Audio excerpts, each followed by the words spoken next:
Tonight, it's a must situation for the Detroit Red Wings. Detroit will be searching for more scoring punch in Game 5, trailing 3-1. From Joe Louis Arena in Detroit, Michigan, live on TV 50, it's the Detroit Red Wings versus the Chicago Blackhawks.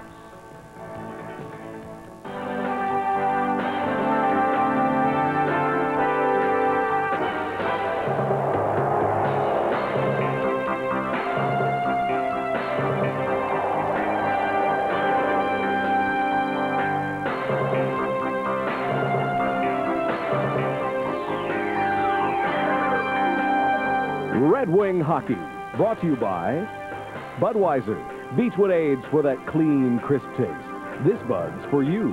By Eagle, makers of Premier, Medallion, and the all-new Summit.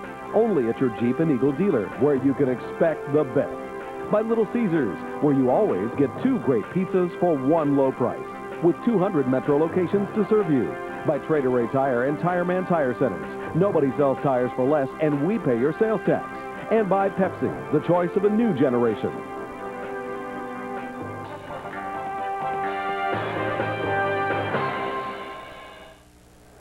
Here at Joe Louis Arena in Detroit, a rather subdued crowd at the present time, but the crescendo will build. We guarantee you that. And I guess if your team is down 3-1, you are a little subdued, waiting for a break, and maybe that's what the Red Wings are looking for. Lady luck to turn up for game number 5 and a break. I came down the hallway just moments ago with the Red Wings owner, Mike Ilitch, and Mike said we need a little more firepower, but I would like to see some good old-fashioned Red Wing play. That means some good, stiff checking at both ends. He said we had it Sunday night, but I'd like to see it here, force the play and get some early goals. Well, we'll see. I guess you could say it's a game of cliches. No tomorrow.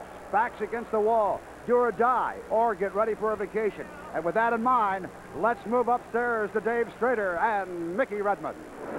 Thank you, Ray. And as you were saying down in the press room, Mick, if you hear somebody say their backs are against the wall one more time, but I guess all the cliches are appropriate tonight, we're going to take a look at some statistics from the first 4 games of this series. And what it shows is that the Chicago Blackhawks have done the work on the power play, but Mick, they're going to be missing a key guy on that power play. Yes, that power play has really been a key for the Hawks, and a couple of guys that come to mind right away. Big Adam Creighton has been a big contributor for Mike Keenan's group, and of course Dougie Wilson, who is out of the game tonight. He was hurt in Game 4 in Chicago. We got 2 reports. One was a bad knee, and the other a pulled groin. I do believe it was a groin. He may be gone for quite a while, and maybe the rest of the playoffs, but they're going to miss him on that power play and all over the ice. A veteran hockey player who's been doing everything right for Mike Keenan.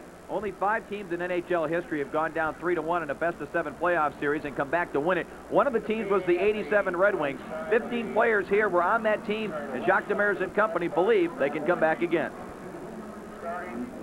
Well, we believe we're going to Chicago tomorrow. We felt that we played an excellent game the other night, Sunday night. We had great chances. We've been in this situation before. It's nothing new. We've had all kinds of situations like that throughout the season where things didn't go well. We've risen to the occasion, and I believe tonight that the team's going to come out and play its best hockey in this series. We'll see if the Wings do that indeed. Game 5 upcoming next live from the Joe Louis Arena here on TV 50.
Well, the crowd here at Joe Louis Arena drowning out the last few lines of the national anthem is sung by Heather and Kirsten Ostrom from Seattle, Washington. As you look at Ron Hogarth, who will be the referee for tonight's game. Ray Scapanello and Dan McCourt are the linesmen. And no surprises in the nets tonight. The same two goaltenders that we had for game number 4. Greg Steffen, there you see his numbers in the series. He won game 1. He lost game 2 and game 4 with a 3.09 goals against average. Alain Chevrier is the guy at the other end again that the Red Wings know they have to crack that armor. He has stood out for the Blackhawks in the first 4 games, and to a man, the Red Wings agree that he's the guy they've got to get to. They've got to crack him and try to crack him early, Dave, and shake his confidence, if you will. I mean, he just stood on his ear in 2 of the 4 games, especially Sunday night in Chicago. First period, third period late when the Red Wings pressed, and he has been a hot goaltender. Remember, they stole him, Chicago did, from the Winnipeg Jets for future considerations.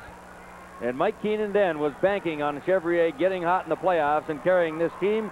So far, it has happened in this series. Game 5 about to begin now. Troy Murray for the Hawks and Sean Bird for the Wings, and we are underway. The Wings need to win this one to force a Game 6 in Chicago on Thursday night. Puck almost bounced in front of the net. Big hit there by Steve Thomas, who's seeing his first action in nearly 2 months. Steve Thomas wearing number 32. A high-scoring left winger, played in 45 games for the Hawks this year and scored 21 goals before he hurt his shoulder in late January in a fight against Washington's Scott Stevens. And Mick, as the play called offside at the Detroit line, we'll get to the rest of the scratches for the Blackhawks. The 2 defensemen that they called up, with Doug Wilson being out of the lineup, Mario Doyen and Bruce Cassidy, neither one of them are dressed. That is because Keith Brown is back off the injured list. The other scratches, Everett Santa Pass, Brian Noonan, Mike Eagles, Dan Vincelette. And as we mentioned, Doug Wilson. For the Red Wings, Steve Chason is out with a hip injury. Chris King, Tim Higgins, Randy McKay, and Dale Krentz. That means number 34, Jeff Sharples, will see his first playoff action tonight. As you look at the fact that the Red Wings did come back from a 3-1 deficit. Sean Burr was talking about the similarities in trying to come back against this team. He said, you know, they both had short goaltenders, referring to Alan Bester, who was hot for the Leafs in that series in '87. And they did finally get to him in Game 5. Van Dorp and Koster out opposite each other, right and left wing. And Koster on the right wing of Yzerman. Here's Gallant. Gallant hit the post. Hit the post. Oh. Right in front, and Yzerman couldn't get it past Chevrier, who was alert. This crowd coming to the aid of the Red Wings early with the cheering. They got it out of the Chicago games. That crowd never stopped for 2 nights in the stadium. But Gallant's a guy, McLean's a guy the Wings have got to get going. They need some offensive punch from one of those 2 guys, if not both of them. Gallant, by the way, went to Toronto yesterday for a hearing on the high-sticking match penalty he received in Chicago with Dave Manson and the Spear, and was given only a $500 fine, no suspension, so therefore he is in the lineup tonight. Draw comes to the right point. Zambo with a hard shot. It's blocked right back to him. He goes to Koster, fires it, and scores! Bingo. Well, let's get to the gate early.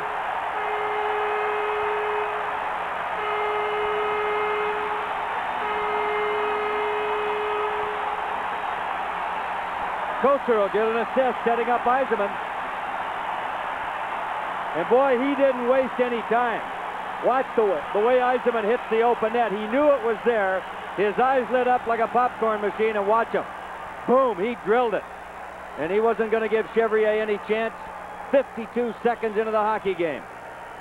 And that's exactly what they needed to do. You know, when Joe Koster was in the hospital, Mick, with that flu that kept him out of the first 3 games of the series, the thing that upset him most was the fact that he knew that Jacques Demers planned on playing him on the right side with Steve Yzerman.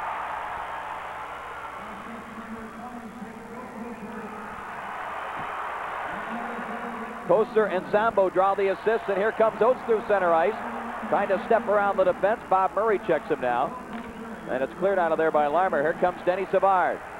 He's had a point in each game at least in this series. Tied with Adam Creighton as the leading scorer for the Hawks with 7 points. He tries to dump it in front. Now it comes around the boards, and Dave Barr will clear for Klima. He may get by Murray, but it rolls off his stick. Chevrier cleared it right to Oates. Chevrier plays it up the boards. Greg Gilbert is there. Gilbert had a big goal in Game 4. He dumps it across into the Red Wing zone, taken by Norwood. Ahead now for Adam Oates across the line. Manson chops at him. Big hit on Oates from behind by Creighton. Klima with a steal, but he couldn't control. Hudson back the other way. Klima, good back checking there, and O'Connell takes over. Sends it back the other way, but the Wings on a line change. 1-0 Red Wings leading early on Steve Yzerman's 5th goal of this playoff series.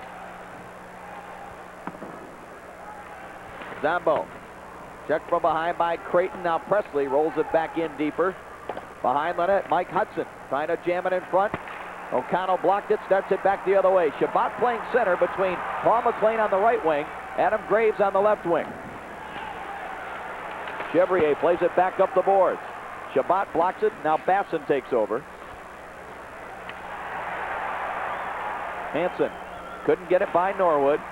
Norwood is checked just inside the Chicago line. It comes to McLean, drops it back for Shabbat. Across for DeLorme. Lets a shot go deflected wide. Penalty A penalty Chicago. coming. Going to be Yanni, number 8, for knocking down Paul McLean. He redirected the shot from DeLorme at the point. Basson and Graves get the sticks up, and Ray Scapinello, the linesman, took it right in the face, and he's upset with those two. But Chicago gets the first penalty in the Red Wings, the first power play. How much do you want to rest that voice? Mick, we talked about the special teams. The Red Wings are going to have the first power play because of this infraction here. And they'll need to get that power play in gear. 17% is not good enough. They've been apprehensive at times throughout the 2 games in Chicago. And, of course, a couple of goals can solve that confidence level awfully quickly. Jeff Sharple's first action of the playoffs comes here on the power play. Dirk Graham went down. He took a stick in the face accidentally. I think he was trying to get a whistle, but Hogarth allows them to keep playing. Wings get it back in. Yzerman along the boards. Here they rush him right away. Or try to. Got McLean. Back for Yzerman. Sharple's out at that left point. It goes to Gallant. McLean deflected it. Chevrier the save. Good play by Gallant to check Troy Murray before he could clear it. Look at that Murray work, though. Does get it out, too. Sharples plays it ahead. Nobody there, but there's no icing. They waved it off. Gallant tried to get it back to Oates, and it's picked off. Here comes Larmer on the move. 1-on-1 against Sharples. Shot and a save by Steffen. That was tougher than it looked. Jeff Sharples in a tough position. He hasn't played a whole lot. And DeMere's got him out there in the power play. Oates across the line now as the Wings set it up again. 45 seconds left in the power play. Yzerman got it out in front, but it's picked up by Savard. Savard across the line. Tries a little move to cut in. It's a Peter Klima move. Oates misses Klima with a backhand pass, and that's going to be an icing here on the power play as Keith Brown down to touch it. The face-off all the way back at the other end. 4.5 minutes gone by. Yzerman's 5th goal ties him for the lead among teams in the playoffs. Chris Kontos, of all people, of the LA Kings, also with 5 playoff goals in their series against Edmonton. Yzerman coming in, excuse me, Mick. Yzerman coming in with Savard. We're also the leaders in shots on goal with 28 each. You'd expect that from those two. They're up and down the ice all night long and setting up plays, but they're also taking shots. And I think both players, Savard and Yzerman, if you remember Yzerman 2-3 years ago, he did not shoot the puck near as often as he does now. He was more inclined to make a play or try to make that play, but he's found that he can score goals, and why not? If you can score them, let it go. And as long as a guy can score like that, your wingers have no complaints. John Shabbat out for the faceoff now with 23 seconds left in the penalty to Yanni. It's Shabbat, Klima, and Barr up front with O'Connell and Norwood at the points. Center ice, Klima sends it across for Shabbat. Lets the shot go. Chevrier the save, and Manson clears.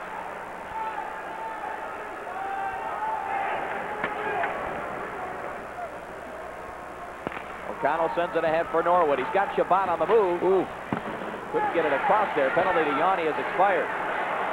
Barr had it hop over his stick, but he gets it back for Shabbat. Now for Norwood. In front. Oh, and a save by Chevrier on a redirection by Klima. Boy, that Chevrier is so quick going from side to side. That shot did not get Klima's stick. It got him on the skate.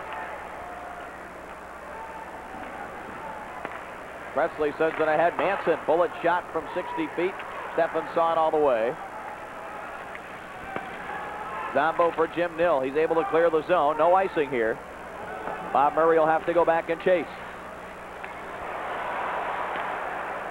Center ice now. Here's Savard. Cross the line with Larmer. And with Steve Thomas. Pass knocked away by Sean Burr. Here's a steal by Burr. Across the line. He's got Robertson.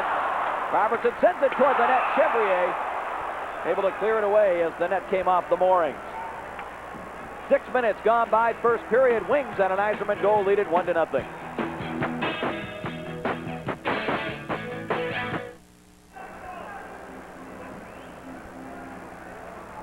Back live at Joe Louis Arena. There is Chevrier just throwing the pads across. A lot of that is luck, but you know, a goaltender does certain things. When he sees a play come across like that, he doesn't know where it's going to go. It could go right into the corner, but all he can do is throw that body across there with the pads and hope it hits him, and it did that time off of Klima's skate. Yzerman on the faceoff against Hudson. It comes to Gallant. Lets the shot go. Goal!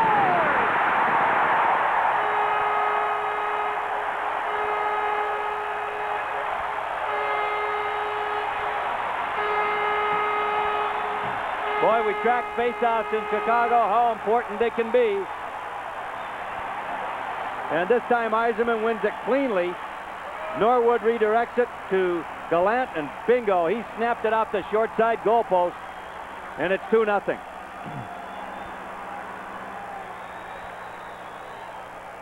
So we got Gallant, his first of the playoffs. Boy, if he and McLean come to life offensively, you don't know what could happen. The Hawks looking to come back. They had Kirk Graham in front. They couldn't get it to him. Here's Steve Thomas now. Behind the net it goes to Dirk Graham. Graham gets it out in front. Shot was blocked by O'Connell. Goes back to the end boards. Dirk Graham has it behind the net. Tries to get it in front. It's blocked again by O'Connell. He clears it now to Robertson. What do we got? A penalty. Interference call against the Wings. Jimmy Nill. Over on the far side, the Hawks with some pretty good pressure. And finally, O'Connell and Robertson lugged it out. By that time, though, Nill was interfering with a Hawk player on the far side. And with 13:31 to go in the first, Red Wings lead it 2-0. The Hawks have a chance to get on the board here with their first power play opportunity. We spoke about Doug Wilson on the top of the show being out with a groin pull, we feel. The report was knee, but I think it is a groin. And they're going to miss him back at that left point. In his absence, Keenan goes with Yanni, who's for all purposes a rookie, and the veteran Bob Murray on the right side. Well, they announced only Yzerman on the assist on the Gallant goal, but Norwood will get an assist. He's the one that tapped it back to Gallant after the draw was won by Yzerman. You know, also the other night here at Joe Louis, we were talking about that goal that Troy Murray, we thought, scored. They gave it to Savard and wouldn't change it. There isn't any question. We talked to Chicago people. Murray did get the goal, and that may be changed as time goes on. Yzerman gave it right there to Trent Yanni. Had a chance to clear it. Now Larmer in the corner. Back for Savard. Out to the left point for Yanni. Just kept it in at the line. Bob Murray. For Creighton right in front, steered away by Steffen. Now it's slapped to the line. Yzerman able to get it out. Mick, last night the Red Wings worked out from about 5:30 to 6:45, and several players stayed on the ice late, and this is what they worked on, defending against the Chicago power play. So far it's working. They talked about a few adjustments they had to make. Combo looking for an icing, doesn't get it. Puck comes loose for Burr. He'll clear. I think you're right. Zombo expected an icing call. He sure did. Thomas shot that puck from the other side of center ice. That is a two-line pass as Troy Murray is hit by Lee Norwood. That goal, of course, I was talking about was the second Chicago goal where Savard made a beautiful play across right into the crease, and Murray just tapped it in off the blade of his stick, but somehow the scorers didn't see it that way. Even though Savard went over and told him he didn't get it and Murray did, they refused to change it. That's unusual, especially, Yeah, it is. especially when the player who was awarded the goal goes over and says, it wasn't mine. Right. And many times scorers are leery of players going over and trying to get points that aren't rightfully theirs, usually on assists. Statistician Greg Innes reminding me that Ron Hogarth refereed 13 games this year where over 100 minutes of penalties were assessed. I don't know if that's in anticipation that something might break out here. First game that Hogarth, though, has worked in this series. So far, just a minor penalty on each team. Red Wings leading 2-0. Just over 12 minutes remaining in the first period. 40 seconds left in Nils' penalty. Troy Murray tries to get it back to the point. He does for Bob Murray. Shot deflected just wide. Shabbat able to clear the zone.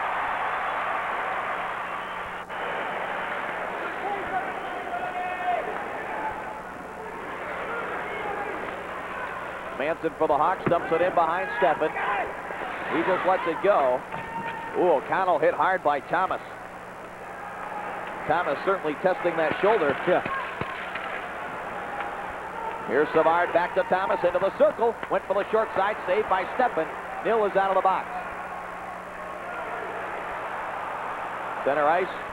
Bob Murray had it, lost it. Burr tried to get it through him. O'Connell plays it back the other way. Sean Burr just lifts it in wide of Chevrier.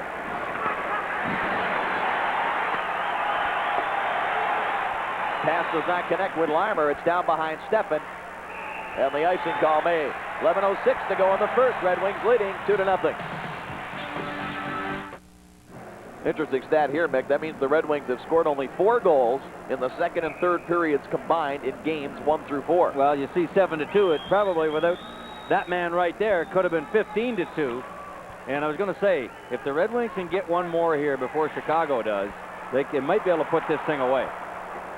I know it's early, but boy, you get a 3-goal lead in a playoff game, and the way the Wings can check, they can really throw the mental part of the game right out the window for Chicago. As a player, you know, the Hawks are thinking, we want to wrap it up here. We don't want to take any chances at all. But in the back of your mind, you're thinking, well, we're going home Thursday if we have to, and we'll finish them off there without any problem. So you jump on that kind of weakness early, you can take advantage of it. Here's Savard across the line into the wing zone. Savard challenged by Sharples. Puck goes to the corner. Delorme is there. Now Burr looking to clear. He gets it to center ice. It's slapped away from Robertson, but right to Sharples. Gives it off to Delorme. Lets the shot go. He hit the crossbar. Wow. Boy, did he let that one go.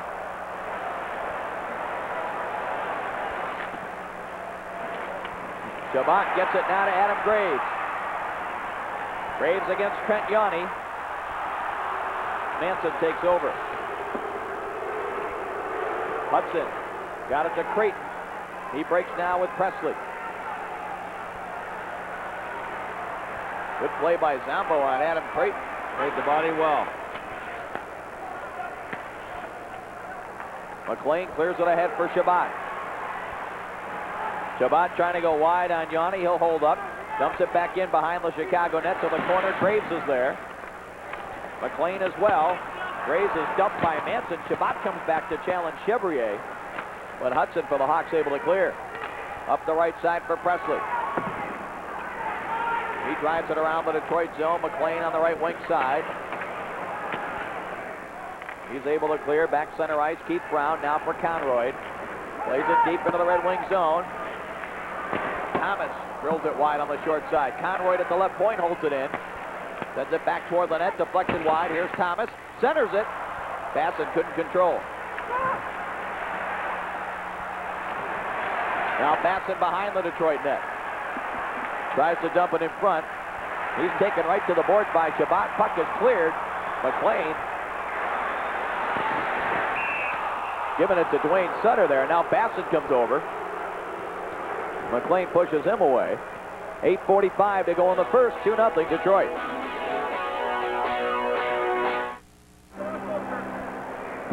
Back live at Joe Louis Arena, 2-0 Detroit. Jack Demers getting what he wanted. An early start here. 52 seconds into the game. Eisenman opened the scoring, beat Chevrier, and then Gallant several minutes later with a blast from the top of the circle. Gerard getting his first of the playoffs, and if the Red Wings can get Gallant and McLean on track offensively, it'll give them that much more that the Hawks have got to combat, because when you get chances like they've been getting them, especially in Game 4 where you have 38 shots on the road, you're supposed to score more than 2 goals. Conroy. That shot deflected by Steffen into the seats. Bob Masson for the Hawks, Paul McLean for the Wings. Each got roughing penalties at 11:15, so they'll sit down for a couple of minutes. Gilbert Delorme a few moments ago hitting the bar. I was sitting down by the dressing room with Gilbert about 5:30. And I said, you know, Gilly, you're about due for one. He said, yeah, I think maybe I am. What a character he is. Of course, he, like that man, Dwayne Sutter, likes to get involved in the heavy hitting rather than the goal scoring, although Sutter has scored 2 big ones for the Hawks. The overtime goal here in Game 2 and the winner in Game 4. Draw comes back. Yanni lets one go. Wide of Steffen. Oates plays it off the boards. Here comes Norwood. He's got Barr with him across the line, and Barr couldn't quite hold up.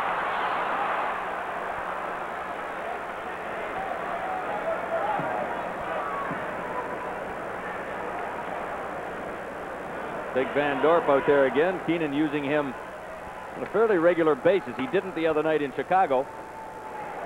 Chicago broadcaster Dale Talon telling me that Van Dorp, I don't think, is listed at 230 or so, but Dale said he's got to be 235, 240 if he's 200 pounds. 6'3". He's a big, big boy. I mean, he stands and towers over other players out there. He is just huge. There's a look at him. All of his playoff experience has been against the Red Wings. He played 3 games a couple of years ago in an Edmonton uniform against the Wings. Look at this. There you go. See, and Van Dorp's going to go. Now, there's a bad penalty. Barr beside him, and Van Dorp shoves him, chops him, then cross-checks him. Is Barr going to go too? Yeah, Yes, I guess he is. I didn't think he was going to go at first. I do not think he was going to go at first, and Hogarth then decided, I'm going to throw you both. Now watch what happens. Van Dorp tries to lift Barr's stick right there. Almost gets him in the face with his own stick. The play's dropped. Watch. Cross-check there. There's where the penalty was. Right there. Now, I don't think Barr at that point was going to get a penalty. Well, he did give him a little bit of a slash back, but it will be coincidental minors with 8.5 to go in the first. 2-0 Detroit. Back live at Joe Louis Arena. 8:24 remaining in the first period of Game 5. 2-0 Detroit. Here's Burr with a steal. Lets the shot go, and Chevrier just got the end of his stick on that. There's a penalty going to be to who? Robertson or Nil? A couple of heavy hits over in the corner, and I'm not sure whether it was Torrey or Jimmy Nil that came in there last and laid somebody out.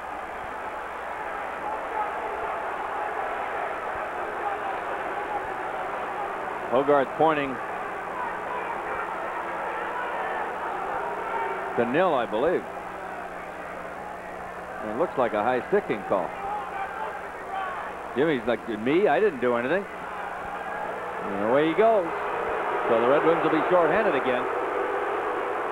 Sean Burr hit the outside of the goal post on a one-on-one with Keith Brown. Here we go. Robertson gets hit there by Graham. In comes Conroy, and then Nil, you see, hit the elbow up, but I don't know where the high stick was, but high sticking is the call, so the Blackhawks go on their second power play with 8:08 to go, and Detroit up by a pair.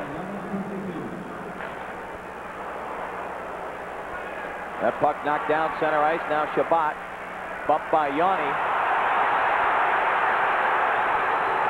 Here comes Savard now, leading the Chicago power play. It goes to Creighton. Tries to dump it in front, went right through the goal mouth. Manson, hard shot, save. Stephanie hangs on. Boy, Manson's got a bullet from back there. Not only a hard shot, it's a heavy shot. And we've seen him score some goals this season in the 8 games that they played against each other. This one almost took Eisenman's cap off.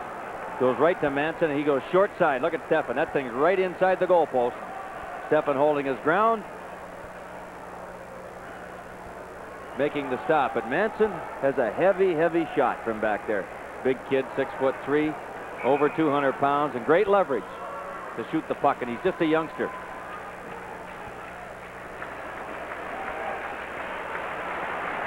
22 years old, Big Davy Manson. To remind you, you're watching Red Wing Hockey on WKBD, Channel 50 in Detroit. Back to the line, Manson holds it in, sends it across. Puck jumped a little bit on Savard. Wings really challenging Savard. Zombo crunched back there as it comes back to Manson. Lets the shot go, blocked by Shabbat. Larmer sends it in front. Loose puck, they score. Creighton. Adam Creighton makes it 2-1. Boy, Creighton's been loose in front of that net, that big body of his. He laid out Ricky Zombo behind the net, and that kind of got everybody separated around the Red Wing net, and that puck kind of got lost in front of Stefan, and it came loose right to 22 Adam Creighton. It's Larmer, and see, it bounces off of Zombo, comes right over there. It's kicked over, I think, by Savard, and you can hear Demers yelling, "You put him right back in the game, Hogarth." There's that big check by Creighton behind the net. Norwood just not able to get to it. See what it goes out, went off. There's a little kick by Savard right there. And Creighton just stuffed it high up into the top of the net. 2-1 hockey game. Power play goal, Chicago. Chicago has scored 15 goals in this series, and 7 of them have come with a man advantage. And Demers is really giving it to Hogarth. Sure is.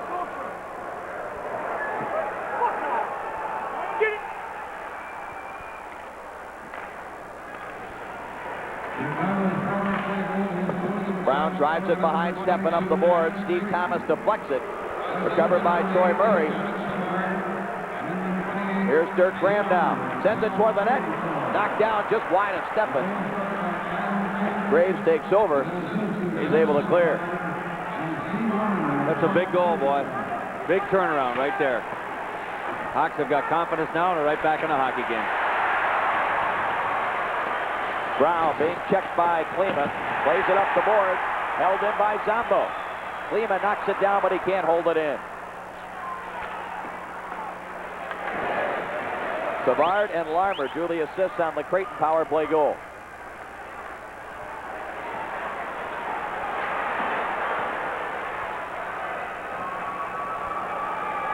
Zombo back behind his own net. Plays it ahead for Koser on the right wing. Sends it across now for Oates across the line. Oates peels back, wanted to give it to Klima, and Larmer had him covered. Savard back the other way across the line. Savard peels back to the blue line, and he had it knocked away by Klima. Hawks dump it back in.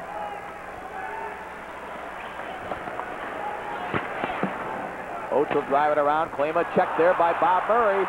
Larmer gets it to Savard. Savard trying to cut in. Stefan made the save. Well, he took a shot from Delorme, too, as he cut around, tried to prevent Delorme from checking him, and he two-handed him. Big hit by Larmer on Klima. Hawks picking up the hitting now that they've gotten a goal on the board.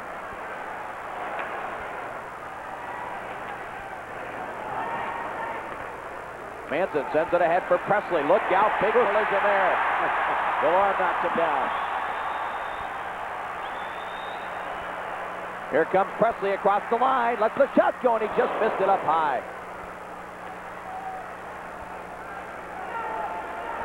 The Hawk defense continues to challenge Yzerman, whether he's got the puck or not. They come right out of their position to come after him at center ice. The Red Wings have got to pick that up and try to take advantage of that. There should be an icing here, and will be, as Dirk Graham touches up. It's a 2-1 hockey game on a goal now by Adam Creighton.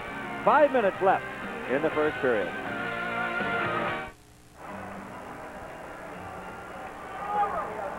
Gilbert Delorme rattles one of Mike Keenan's boys a moment ago, as he usually does with that strength of his. He nails Presley.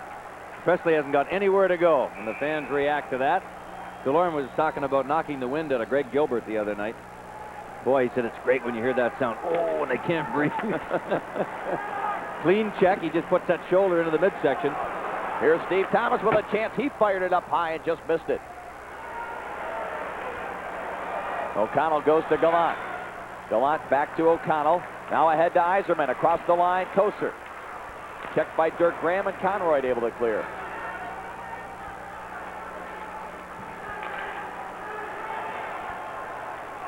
Zombo Up the left wing looking for Gallant. It was tipped away by Graham and went into the penalty box out of play. Coaster getting the ice time now with Yzerman and Gallant. That's a nice place to be, boy. On the right side, you're going to pick some stuff up over there, and Joey does his job, which is to get in there and create havoc for the Hawk defense, forecheck, do some hitting, but smartly to try to stay out of the penalty box if he can. Because Coaster, quite honestly, near the end of the season, before he hurt that hand, was becoming very valuable, scoring some goals and making some plays and playing very well. Keith Brown squeezed off along the boards. Yzerman sends it to Delorme. Keith Brown plays it up the boards.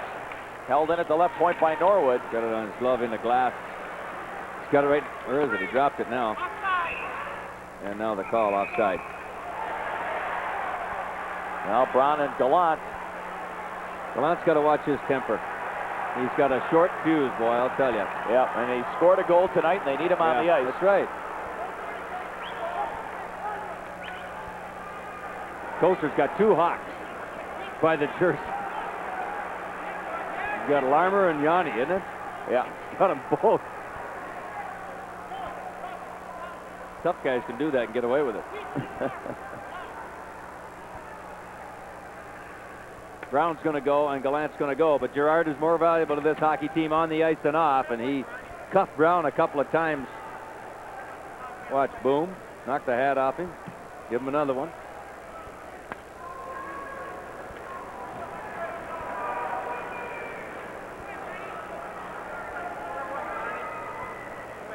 Gallant's such a competitor, real fiery competitor, and he will do anything to win. This is the kind of a guy you've got to keep settled down. Get him thinking what his job is, and that's to play up and down hard-nosed hockey, but try to stay out of the box and put the puck in the net, because he's a talented goal scorer. That man, Keith Brown, got 2 minutes for high sticking, and Gallant 2 minutes for roughing.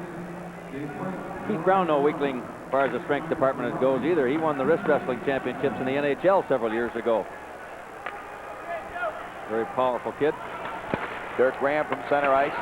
Deflected by Steffen. Conroy couldn't keep it. Oates was looking for Klima.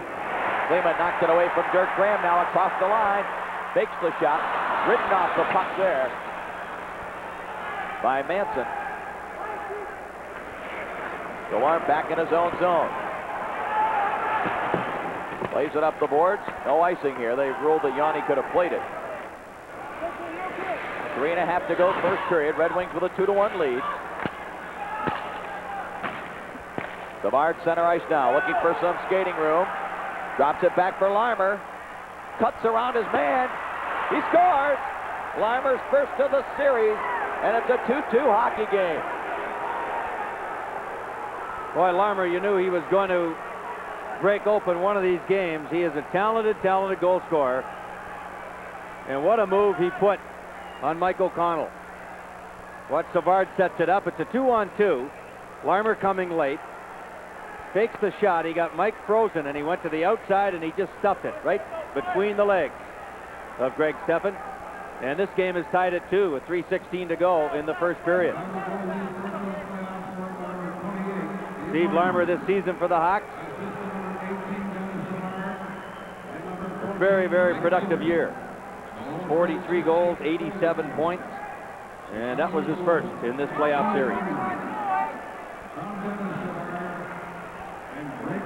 Savard and Gilbert drew the assists on Larmer's first of the series. So what a turnaround. Delorme hit the crossbar.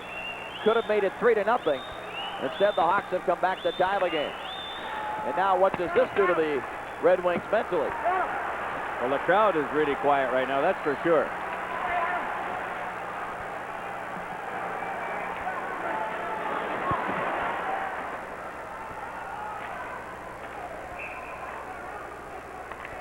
Big Adam Creighton really doing a job again for Mike Keenan tonight, in the way every time you turn around. 2-2 game. Back after this. Back live at Joe Louis Arena. Here's Paul McLean. He's onside. Manson back there. He shrugs Manson off. He scores! McLean. 2-1 2-1 Well, David, we got the two guys we were talking about off the dime. Galent's got one, and now McLean gets his first. And McLean just used his size against Manson. Mike Keenan's going to say to Manson, there's no reason you can let a guy... Look at McLean just threw him aside and wrapped it around and hit Chevrier and just got over the line. I don't even think it got to the back of the net. Watch it. This will be a great shot right here. Chevrier trying to block the short side, hit him in the pad, and there it is. It never even got to the back of the net, but it's in the net. And a 3-2 lead for Detroit. Big goal by McLean after the Hawks had scored 2 straight to tie it up. This will be an icing here as they tried to hit Burr up the middle, and it didn't connect. Paul McLean, Mick, had just 3 shots on goal in the 3 games that he had played. I don't think that he had a shot yet in this game, so that's just his 4th shot of the series. He'll take that average, 25%. All he's got to do now is get more shots. John Chabot drew the assist for his point of the first point of the series. Chabot, of course, who set a club record last year with 15 playoff assists. 2.5 to go in the first, and it's a 3-2 Red Wing lead.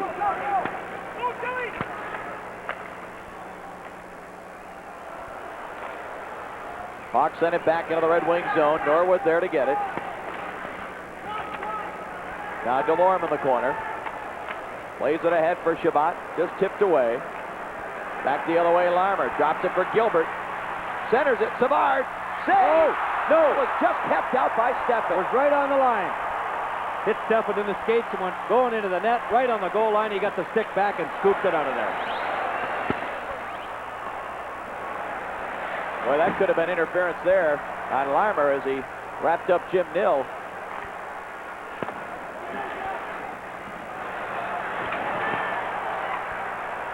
Here's Larmer now out of his own zone to center ice.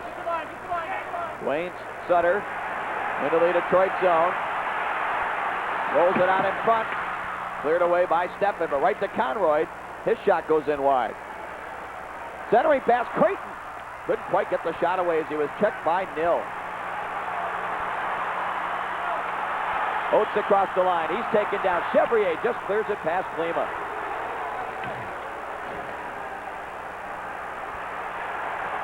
Steffen out of the net. Plays it back up the boards. Wayne Sutter. Checked by Barr. Nice move by Sutter in deep. And Delorme crunches him. Here comes Presley out in front. Steffen held his ground, made the save.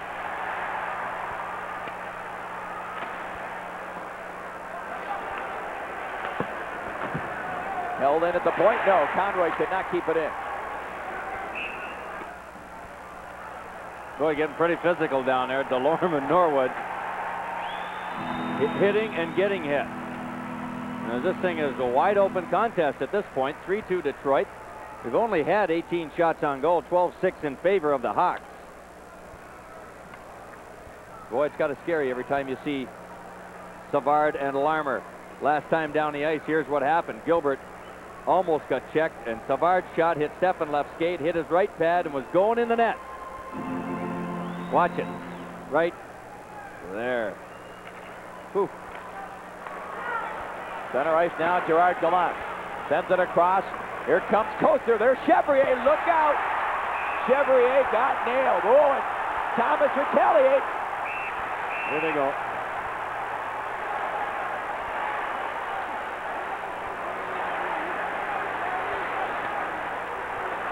Look at Manson getting after Yzerman. Look out, boys. She's all going to break loose here. And Manson's still going after Yzerman from behind. He's got him. Good job by O'Connell. He got him off of there.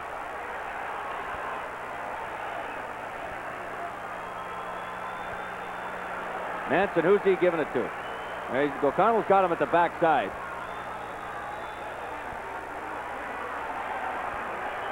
Kolcher and Thomas went for the loose puck. Chevrier got in the road and got KO'd. And Thomas went after Kolcher for hitting Chevrier.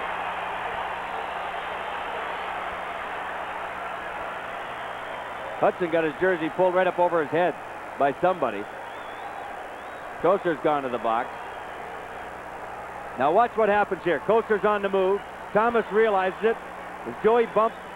No, Joey. It was Joey that hit. It's hard to tell if he got him or not. I'd have to see that again. Oh, what do we got? Hudson trying to get at somebody. Back to live action again we go. Now Dirk Graham wants to go with Zombo. Manson's still trying to get Yzerman. Somebody's got to get over there and grab Manson. Has Yzerman got a hold of him now? Yes, he does.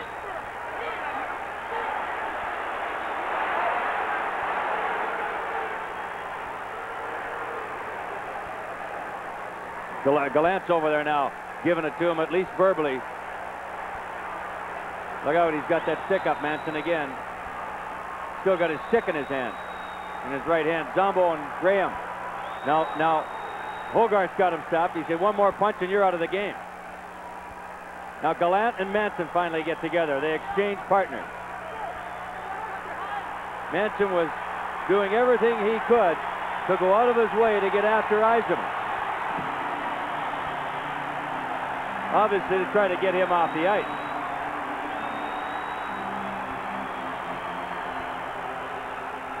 Hudson's gone down the walkway to the Chicago room. Kosar's in the box. Chevrier's still on the ice. Finally just starting to get to his feet. Looked like he may have taken an elbow, but I didn't see a penalty call on the original play, Dave. With the two of them. He was getting a penalty. Was he? Kosar was getting a penalty. I didn't see the arm go up in the air. But Yeah, he was. Graham now going at the Red Wing bench as they try to get him off the ice. Be valuable for the Wings if he's out of the game, I'll tell you, because he's been a strong performer for Chicago. Ronnie Hogarth now going to get this whole thing sorted out with just 30 seconds left in the first period. Red Wings lead at 3-2, and we'll take a break. Come back and figure this all out for you in just a moment.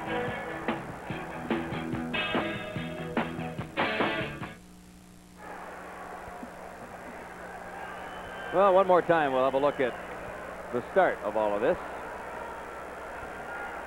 Yeah, you know, you look at it there, that's not the greatest angle in the world to look at it from. The other one was better, but Thomas's arm was up there too, and I'm not sure. Here's the angle you can best tell. And you watch Kosar, watch Thomas 32, and watch Chevrier's head.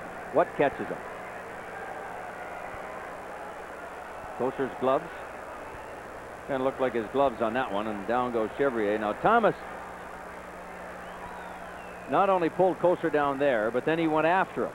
So if there's a 2-minute penalty to Kosar for roughing on Chevrier, then Thomas should get a 2 there, and then we'll have to wait and see what happens, because 2 of the Hawks have gone to the bench, to the dressing room rather. Hudson, Graham, Gallant has gone for the Red Wings, probably Zombo. Where's Manson? He's still out on the ice. Hard to tell. I would imagine, Dave, that what Manson was trying to do, he's got no real reason to go after Yzerman to try to hurt him as far as having taken something abusive from the captain, but probably more to get him to fight and get him off the ice, which would have been a smart move on his part. But they finally switched partners. Gallant got over with Manson. They're the 2 that, of course, were in the infraction in Chicago. Manson speared Gallant. Gallant chopped him with the stick, and they both get game misconduct. So as Hogarth speaks now to Troy Murray and Steve Yzerman to try to give them a description. There's nothing on the clock yet, and that young man's ready for Red Wing hockey. You can see that. I wonder why he decided left white and right red. I'm not sure. We'd have to see what the deal is there, but gives me an opportunity to send best wishes along to Jerry Benedict, recuperating from open heart surgery.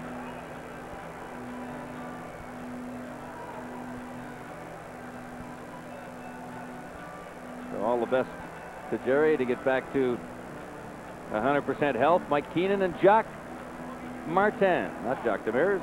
Jacques Martin, of course, the former coach of the St. Louis Blues. Still nothing up on the clock, Mick, and we'll try to pick up the announcement as soon as Bud Lynch who handles the PA duties here at the Joe Louis Arena. 2 up for Kosar. So that would be the extra, but it seemed to me the way Thomas went after Kosar, that would have to negate that. You know, you would think, but with the clock going up like that, if they were coincidental minors, they wouldn't even post Kosar up there. So it's going to be a Hawk power play. 30 seconds left in the period. Red Wings up by 1. And a lengthy delay here as Chevrier is... You know, it's a funny thing. We're talking before the game about Chevrier and things that have happened in the past and people running into goaltenders and hitting them in the mask or up in the shoulder high with shots, which is a form of intimidation as much as the physical game can be, and getting a goaltender off his game. Whatever it takes, go ahead. I'm not so sure that one was a planned hit on Chevrier, the way it happened with Thomas and Kosar coming together. But Kosar does get the extra 2, and the Hawks have a 30-second power play here to the end of the first period. Their third power play. They've converted one of their previous 2. Ooh, Norwood struck by a high stick off a Larmer. And will they check for blood? Let's see. Larmer's gone, automatic. Now 2 minutes, says Ron Hogarth, unless Norwood's got blood. And so far, Hogarth isn't even checking. And Norwood not going near him, so obviously he does not have blood to show the referee, or that would have been a game misconduct and a 5-minute major. They're just announcing the Kosar penalty, the high sticking penalty on the hit on Chevrier. And now goes Larmer. He's gone to the box with only 12 seconds left. Norwood stays out there and will be 4 skaters aside.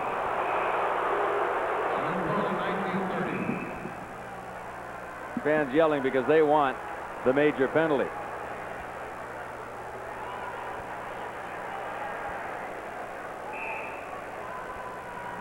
Four skaters aside for the last 12 seconds of this period. Chicago penalty, number 28, Steve Larmer, submitted for high sticking in 1948. Yzerman, Klima, O'Connell, and Norwood for the Wings with the face-off just outside the Detroit zone. That won't work out to be much of a power play, as time will just tick away probably here in the period.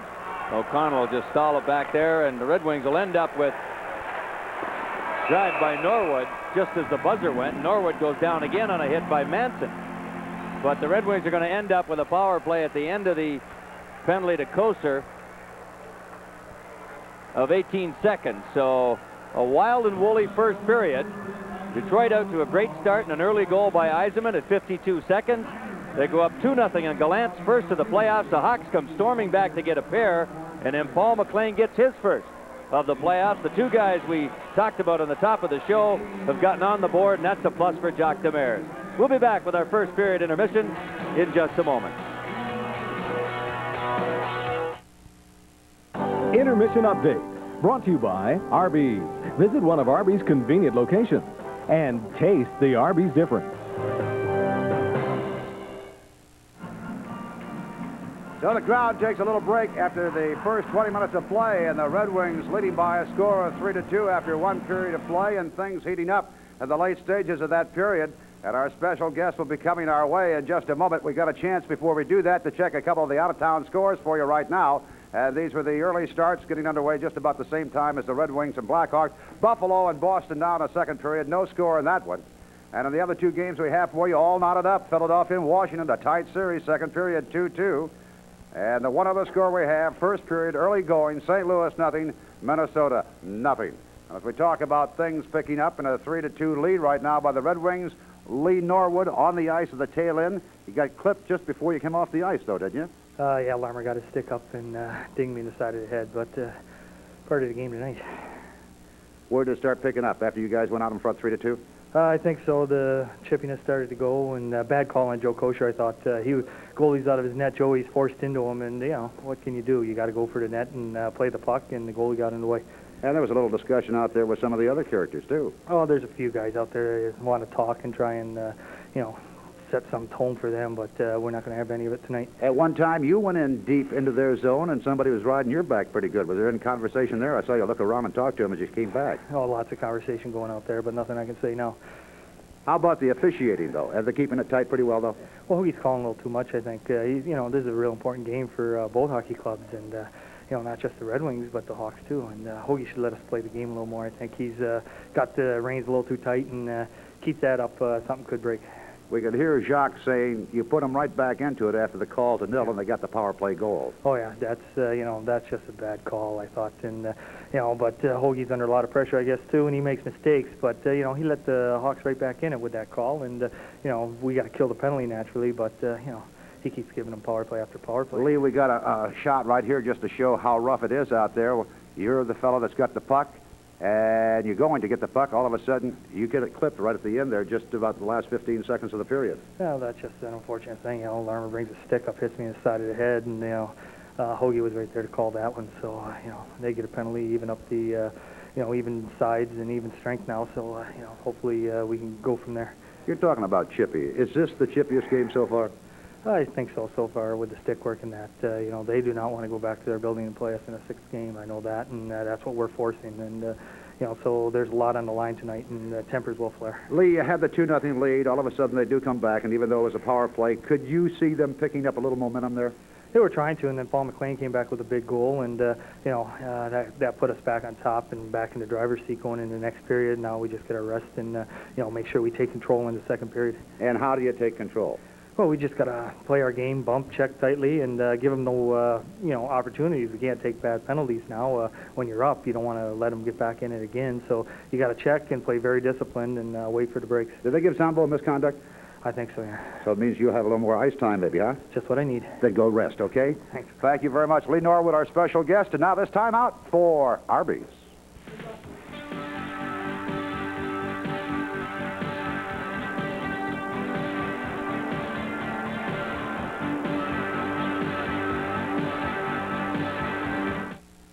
You're watching first-round Stanley Cup playoff action between the Detroit Red Wings and the Chicago Blackhawks on WKBD TV 50, your place for sports. Back live at Joe Louis Arena, where after one period of play, the Red Wings lead the Blackhawks in a wild and woolly first period, 3-2, as the end of the period ended rather vociferously for the referee and all the players. As four guys were thrown into the dressing rooms, we haven't really got the update on whether they were game misconduct or just majors yet. We'll get that for you when we return to the start of the second period. But a wild period of hockey, actually, for goal scoring as it goes in this series. There haven't been a lot of goals. We'll take a look at them right now. There were 5 goals scored, 3 by the Wings and 2 by the Blackhawks. 52 seconds into the hockey game, Steve Yzerman makes no mistake. Set up by Joe Kocur. Zombo also gets an assist on the play, and watch Yzerman. He just buried this thing. The Red Wings talking yesterday and today that we've got to get to Alain Chevrier and get to him early, and they did. The captain getting the first goal at 52 seconds. And Gerard Gallant, who has been scoreless in the series, gets on the board. Yzerman will get an assist again along with Norwood as he set it up for Gallant. He teed it up and let it go one time, catching the short side goal post, and that put the Red Wings up 2-0. Gallant scoring at the 6-minute mark of the period. Then came back the Hawks. Adam Creighton, who's been a thorn in the side of the Red Wings the whole series, gets the first goal. Norwood not able to get to the puck. Larmer sets it up inside to Savard. He just gave it a kick, and big Adam Creighton stuffed it high over Greg Steffen. He didn't have a chance on the play, and that made it 2-1, 12:34, the time of the goal by Creighton. Then the Hawks came back again to tie the game. Larmer, who has been very silent for the Hawks throughout this series, set up by number 18, Denny Savard. Greg Gilbert also gets an assist on the play, and Steve Larmer put a great move on Mike O'Connell, went around to the outside and stuffed it right between the pads of Greg Steffen. The Hawks with momentum going for them, and the score tied now 2-2. And Paul McLean, another guy we highlighted on the top of the show, along with Gallant, who we talked about getting going offensively. McLean stuffed it in. It did not even hit the back of the net as Chevrier, a little bit short, coming across to cover McLean on the wraparound. He beat number 3 Manson to the outside to get the stuff.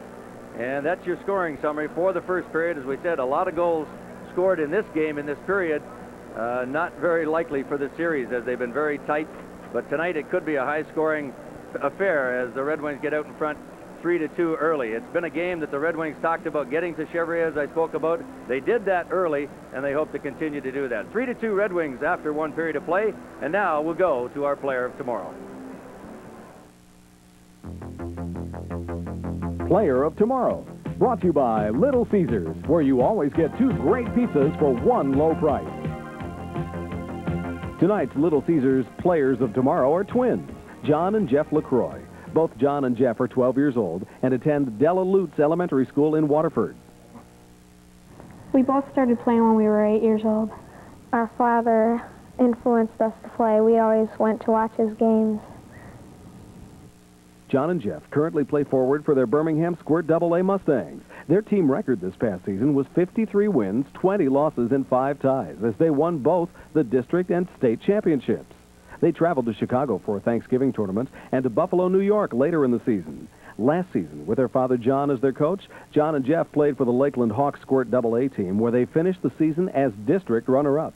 This season, Jeff had 38 goals and 60 assists, while his brother John had 33 goals and 74 assists. The most exciting thing that ever happened to me was when we were in Grand Rapids for our state tournament. We won the whole thing. The last game was 4-3. Well, my most memorable moment was we played at Joe Louis on March 24th, and we won. Because of their willingness to work hard together, Little Caesars is proud to name John and Jeff LaCroix as the Little Caesars Players of Tomorrow. Player of Tomorrow has been brought to you by Little Caesars, where you always get 2 great pizzas for 1 low price.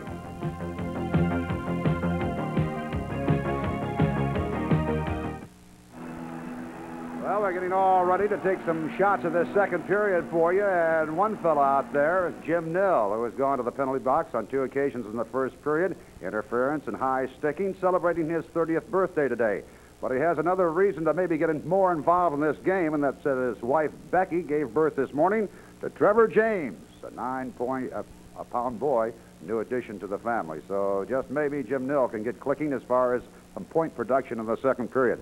And Al Luck over in Windsor, one of the #1 fans of the Red Wings. Hang on, we're just about ready to start that second period. So now let's move upstairs to Dave Streeter and Mickey Redmond. Thank you, Ray. And most of these fans, you'd have a hard time convincing them that there's no way this Red Wing team could come back from a 3-1 deficit in this series. Minute 30 left in Koster's penalty, a minute 48 left in Larmer's penalty. We'll run down all those penalties that came at the 19:30 mark of the first period when we have an opportunity. Actually, it was not Koster's penalty that was the difference. Although that's the penalty they put on the board. That was offset by a minor penalty to Steve Thomas, but Gerard Gallant got a double minor as well as a 10-minute misconduct. So Gerard Gallant is out for the first 13.5 minutes of this second period, serving his penalties. 4 skaters aside here as O'Connell gets it to center ice. It's blocked back into the zone by Bob Murray. O'Connell again clears. Troy Murray battling with Klima. Murray across the line. Sends it to Savard. Steffen just played the angle. That stung him on the left arm. Savard just tried to blast it right through him. Had no angle at all.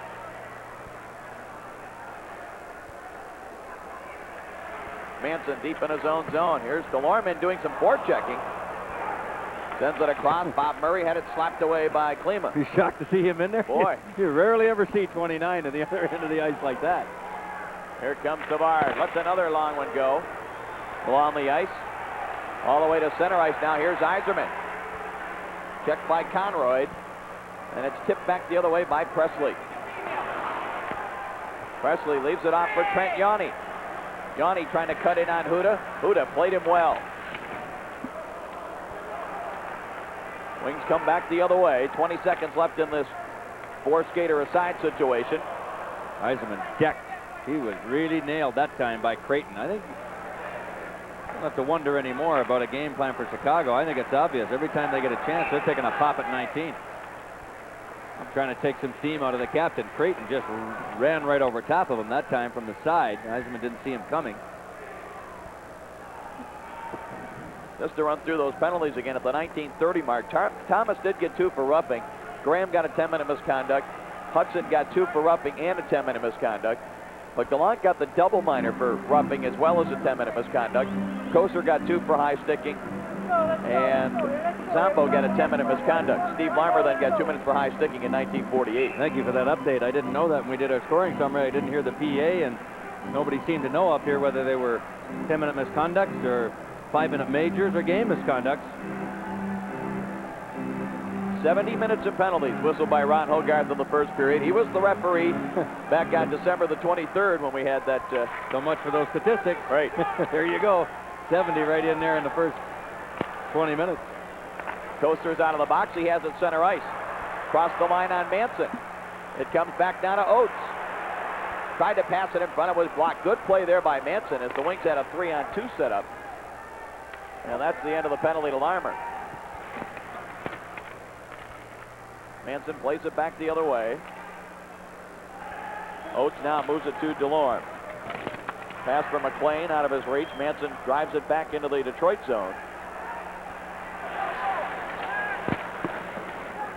McLean on the right wing side. His goal, the difference right now. And a wraparound play. Wings were outshot in that first period. 12-7, and the Hawks have the only 2 shots on goal in this period so far.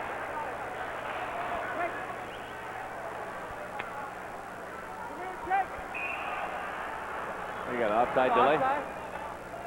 Delayed offside. Finally called by DePuzzo. Face off outside the Detroit line, right in front of Chicago's bench. Full house again at Joe Louis Arena here tonight. Just about 106 crowds over 19,000. 106 or 107. Red Wings hoping to head into Chicago for Game 6 Thursday night. We'll have it right here at 8:30 Detroit time on TV 50. Saw the TV 50 banner being carried around the standing room area here at Joe Louis Arena. Steve Thomas plays it to the corner. Now it deflects out in front, went past Presley. Conroy backhander, blocked by Huda. He gives it off to Barr. From center ice, wide of Chevrier. Here comes Oates. Hawks able to clear. Center ice, Creighton. Ahead now for Presley. Presley holds up. Steffen comes out to poke it away. Oates gives it off to Huda. Huda from center ice, not going to beat Chevrier from there. Oates sent it across, picked off. Savard overskated the puck. Klima stood up and nailed by Manson. Barr gets it across the line. He's stripped by Savard.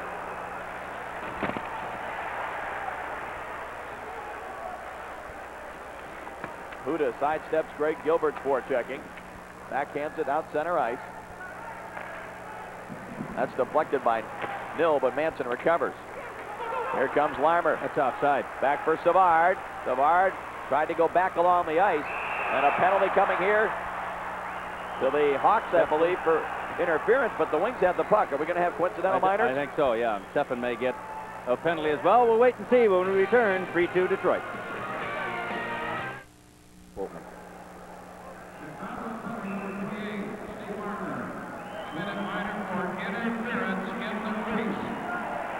Steve Larmer gets an interference penalty, and there's a play that I thought should have been offside, and I don't think there's any question, Dave, looking at it again, and it should have been called offside, and the Hawks had a great scoring chance. Puck delayed going in over the blue line. Savard. But Detroit comes out of this with a power play interference, the call on Steve Larmer as he interfered with Greg Steffen in the crease. With Gerard Gallant serving his 14 minutes in penalties, Peter Klima's going to be on the first unit of the power play. McLean got a piece of it along the boards. Now he gets control. In deep for Eisenman in front. McLean backhander and a save, Chevrier. Hawks clear on the move now. Presley and Troy Murray. Presley a shot. Steffen squeezes the pads together to make the save. Jacques Demers is going right off the bat with Oates back on the right point, and the Hawks try to take advantage of a forward playing defense. It's not a normal position and not an easy conversion to make.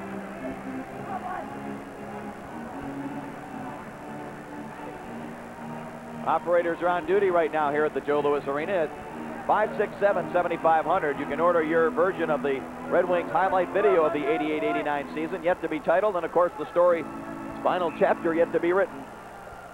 Discover, Visa, or MasterCard.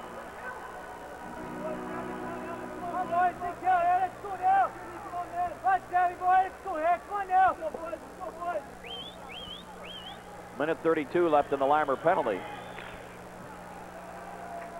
Wings controlling. This is their third power play. Their first one, or second one, I should say, lasted only 18 seconds. So, again, that statistic can be misleading. Here's a giveaway. Presley scores! He just chipped at it and got it by Stefan as the two of them went for the puck. It was McLean that tried to dump it past Presley and hit him with it. Presley got a shorthanded goal here in game 2. And watch here. Presley jumps in the middle. Savard is there. And actually, Stefan, I think, got to it first, and it popped up and hit Presley's stick. Look at that. They almost the same time, I guess, if you look at it there. And it popped right up over top of Stefan, and the game is tied. Presley is a dangerous man.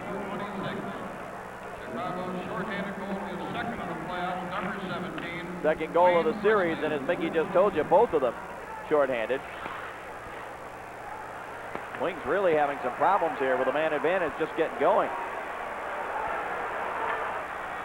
Burr sends it across, Dave Barr. Drives it in behind Chevrier. Hawks have it. They'll start back the other way. Savard on the move. Manson's going to get a penalty. A hooking call. Bad penalty for Manson to take. His team had the puck. And now 50 seconds is going to be a 5-on-3. That old two-skater advantage again, and what a great chance for Detroit. Got to try to capitalize here.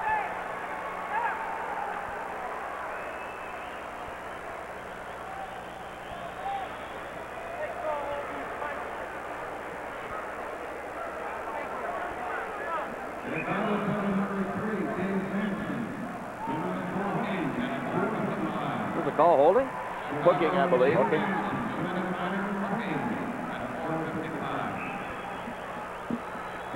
So a golden opportunity here, and considering that Presley just scored shorthanded, the Wings really need something now with this two-man advantage. Sure do. They need possession right away, gain the zone, and set it up for that one good shot. 50 seconds of a 5-on-3 if nothing else is called.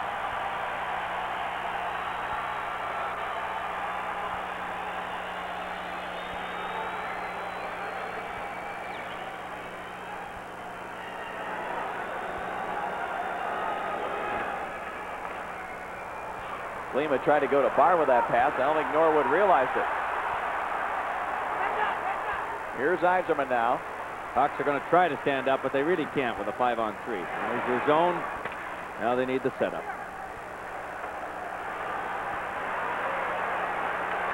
Here's Barr out in front, picked off. They don't clear it.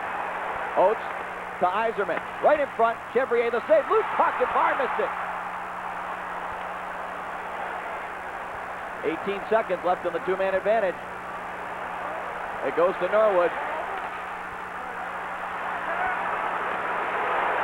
Oates with a shot. Chevrier the save.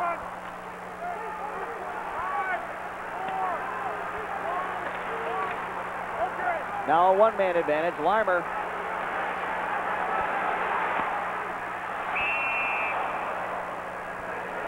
Well, I don't think the Wings got a shot, did they? I didn't look at the shot clock before the 5-on-3, but they got one long one, I think, that was deflected by Chevrier, and that was it. Hawks do a great job of keeping the Red Wings off guard with that extra men situation.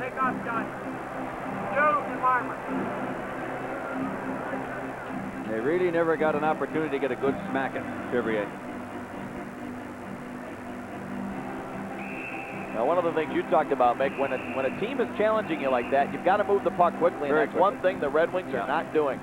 Very, very quickly. You've got to get it and trap the man. I mean, that's the whole idea. Make the quick play and trap that guy. If they're going to rush you, then you should be able to trap them very easily.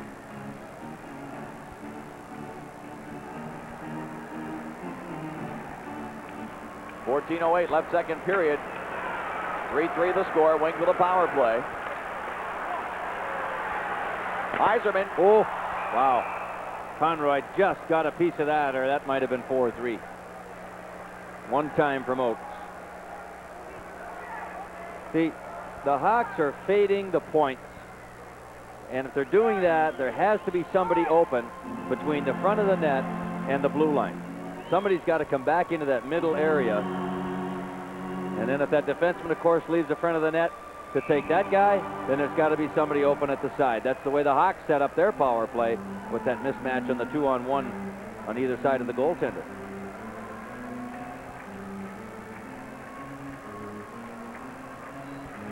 Iserman and Troy Murray now on the face-off. 54 seconds left in the Manson penalty.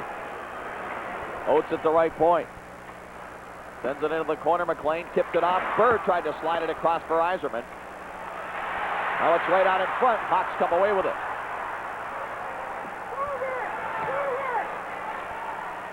Savard. Steffen just did get a piece of that. Half a minute left in this Red Wing power play. 13 and a half to go. Second period.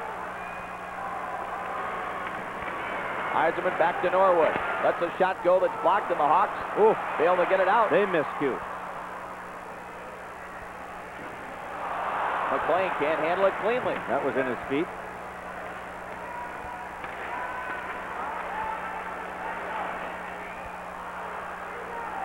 Manson coming out of the box, and the Hawks score a shorthanded goal, and then the Wings fail to convert on a 5-on-3.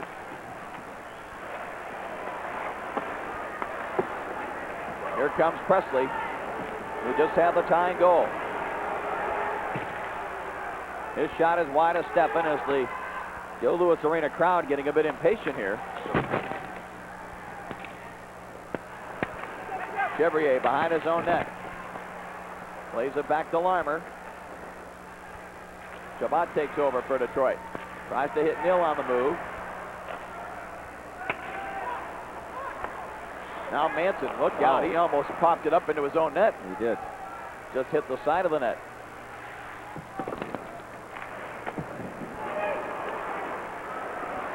This is Keith Brown. He'll be checked by Robertson. Hawks back the other way, Savard. Boy, that could have been interference there on Gilbert. Here comes Savard. Dropped it back. Big save, Steffen. Larmer has it again. Now Steffen will cover up. Boy, Hogarth missed an interference on the Hawks. Sure did.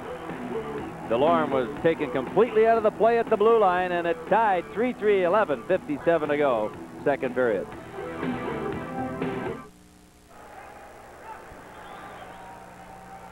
Look one more time at the Steffen save. Nice setup by Savard to Gilbert. He blasts it, and Steffen is there.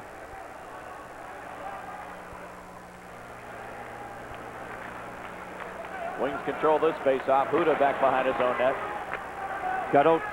Ooh, pass was blocked by Manson. Basson for Sutter. That's in the glove of Steffen, and he'll hang on. Stevie Thomas playing in his first game in over 2 months. Out there with Basson and Sutter. Thomas is the guy that can scare you. He has a tremendous shot. You see he's wearing some bigger shoulder pads than he normally wears to protect that shoulder.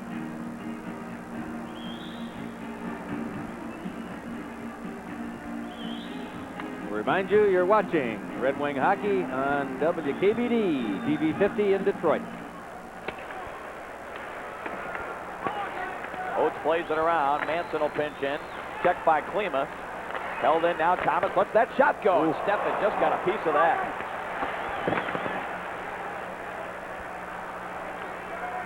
Center ice, Manson. Plays it ahead for Basson across the line. He's got Sutter. Fired it wide. Manson drives it back in, delayed offside, and they wave it off as the Hawks clear.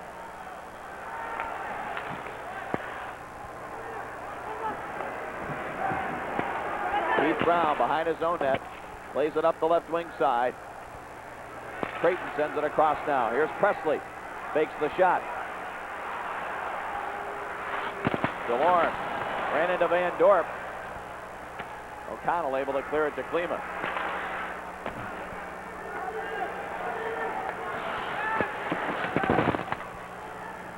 Now Barr on the right wing side. Sends it to O'Connell. Drops it back for Klima. Sends it in front. Barr tried to redirect it. Back comes Van Dorp now. Ahead for Presley. He just tips it in.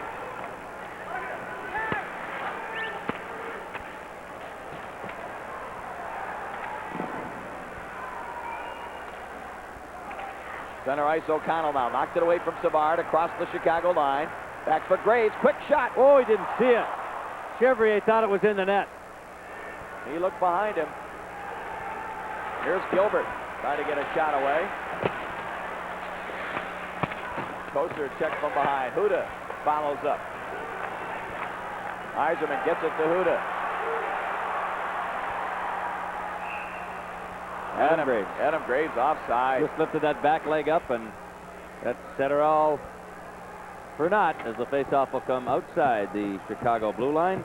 Thursday night, 8:30 Detroit time. We'll have all the action if necessary. The Red Wings need to win this one. We'll have Game 6 for you if the Red Wings can pull this one out tonight. Live from the Chicago Stadium, 8:30 Detroit time, right here on TV 50. 3-3 here now, 9:49 to go in the second period. Chevrier a few moments ago did not see the puck. Thought it was in. O'Connell to Graves, quick slap shot, wrist shot actually. And look at Chevrier, he was lucky to keep that one out. Norwood drives it behind Chevrier. Conroy able to clear. Zombo for Norwood. Graham with a two-handed slash over Norwood's arms. Graham has served his 10-minute misconduct, as has Zombo. Here is Thomas now. Centers it for Graham. Wants to shoot it. Now makes the pass. Manson banned on it. Wings got a break there.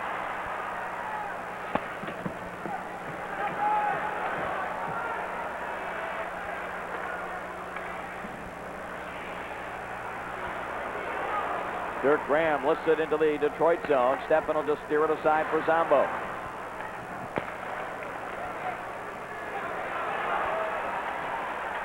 Eiserman across the line. Ooh, belted again by Creighton. And the Hawks clear. Here comes Sutter. He's got Creighton. Pass was just deflected. Creighton dumps it out in front. Wings able to clear.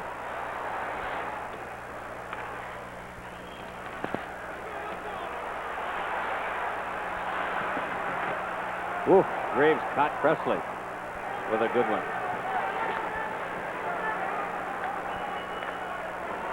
Paul McLean now, center ice.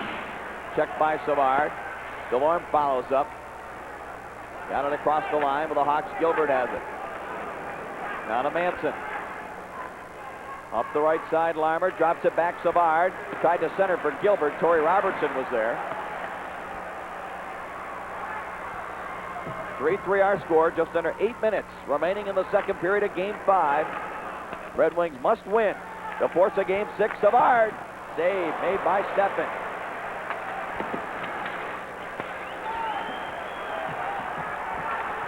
About center ice for Robertson. Let's go the long wrist shot over the top of the net. Bob Murray. Able to clear it with some help there from Conroy. That play will be offside as Robertson didn't anticipate the extra move by Norwood. It's 3-3. Back live at Joe Louis Arena, some Ricky Zombo fans. Now up at arena level. Game is settled down to a checking affair for the most part. A lot of center ice play.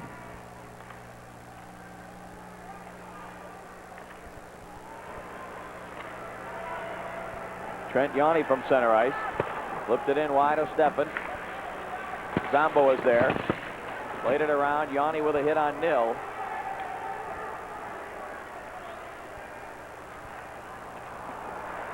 Burr with a hit on Bob Murray. The Hawks back the other way. Thomas across the line. Had the puck stripped away. Norwood just flips it back into the Chicago zone.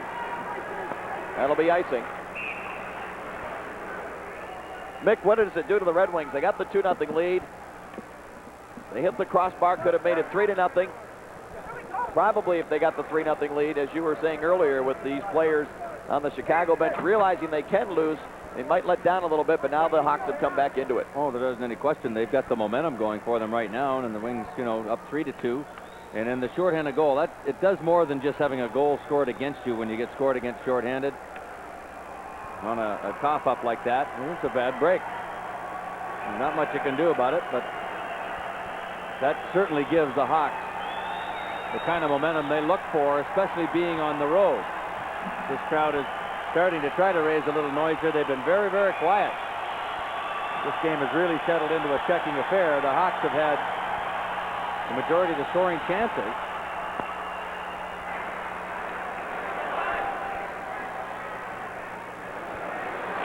Center ice pass for Sean Burr. He sends it in wide to Chevrier. Manson plays it up the board. Presley didn't get it by Norwood, but Norwood's pass is kicked away by Conroy. Conroy tips it in on Steffen.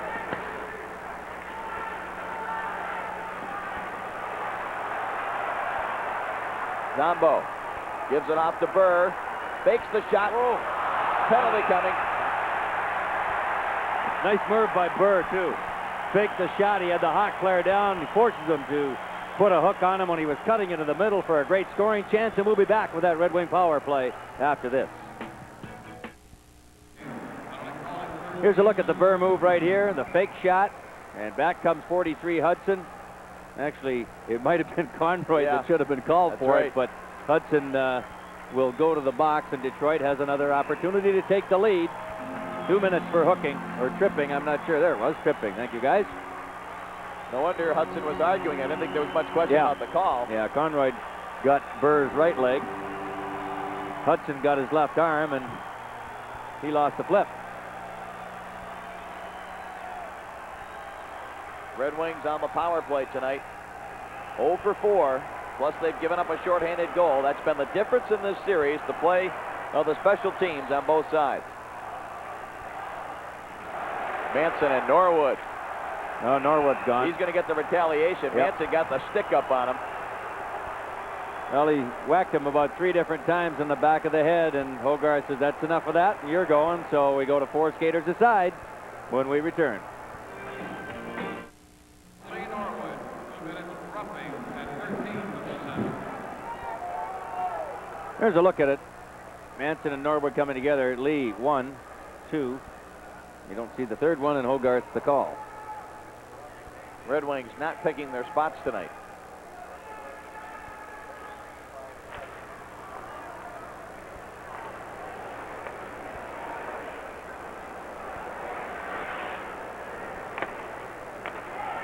Four skaters aside now. Troy Murray, Dirk Graham. The forwards for the Hawks as they gain the Detroit zone. Now Gerard Gallant, who has served his penalties. Drops it back to the corner, but Troy Murray's waiting there. There's a giveaway by the Hawks. Let's see if Gallant can catch up to it. Good play by Yanni. Touch Gallant in the skate, and therefore the call. Offside? Yeah. 5:28 to go, second period. 3-3 hockey game. Red Wings have to win this one to force Game 6. Thursday night in Chicago. All the action we'll have for you right here at 8:30 Detroit time on TV 50. Just hope my voice makes it back by then. Never hear myself over that Chicago crowd. It's okay as long as the folks at home can hear you. That's right. Eiserman drops it back, and O'Connell will have to chase it to the Detroit blue line.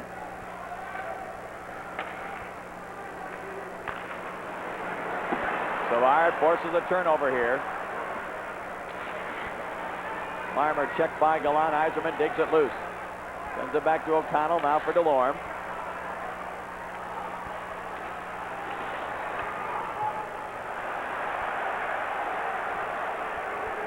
Bob Murray being pressured by Yzerman. Starts it back the other way now for Savard. Conroy flips it in wide to Steffen. Larmer in there on O'Connell. Boy, he covered the puck up. Now it comes loose.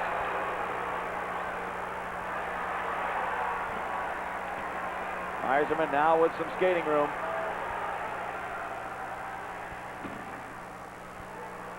Creighton almost took it away with that long reach. Now Creighton gets it back center ice. 4:20 to go in the period. 3-3 our score. A shorthanded goal by Presley. Tied it up for the Hawks.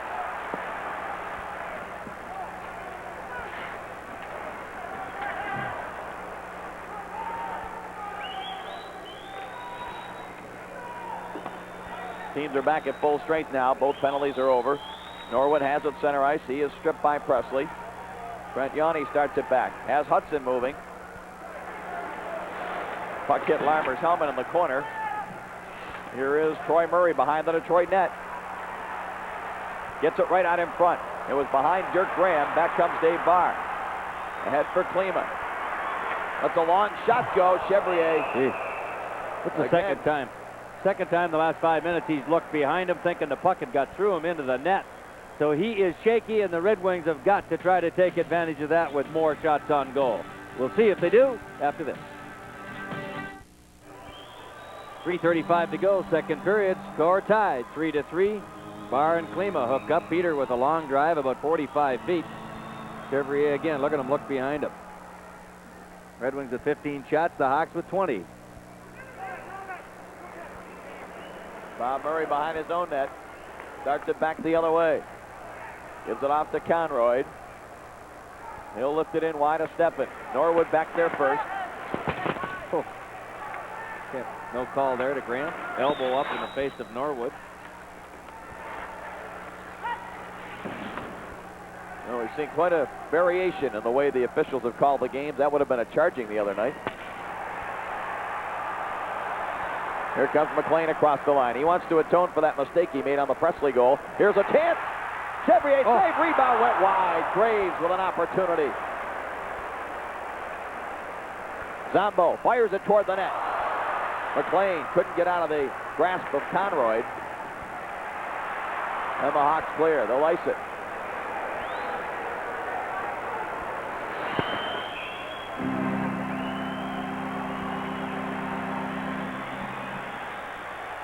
Real tug-of-war it's developing into now.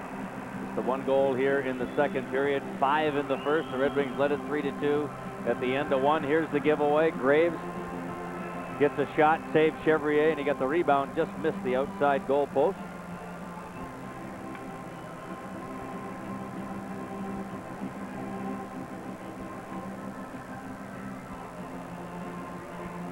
Blackhawks trying to do something tonight they haven't done all season. That's win 4 in a row.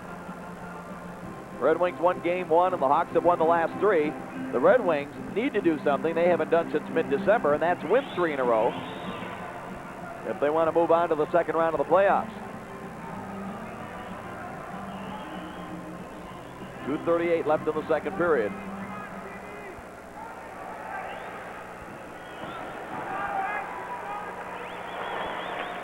Draw control by the Hawks as it comes to center ice. Taken by Hudson. Larmer heading for the net. Larmer's in. Big save by Steffen. It was.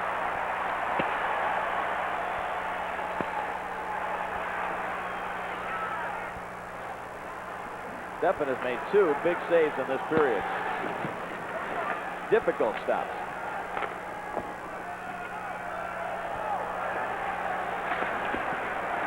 Here's Savard deep in the Detroit zone. Good play by Oates to knock it away. He clears it ahead for Klima. One-on-one against Manson. Crosses with Barr. Klima centers it. Chevrier will have to hang on.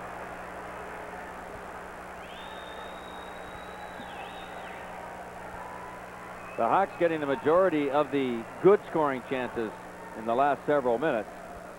And here's one of them right here. Hudson through Delorme's feet to Larmer, and Steffen just dragged that right leg and kicked it out past Hudson to Oak. Surprised not to see Larmer go high with that one. He loves to shoot it up under the crossbar.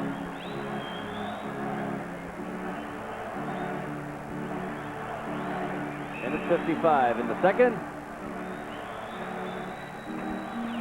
This crowd has really been taken out of this game. Very much so.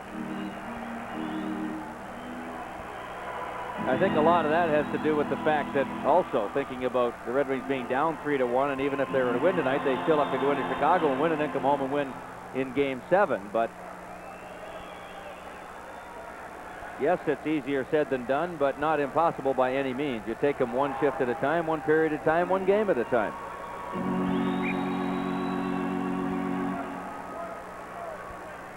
Well, the Hawks would love to end it here.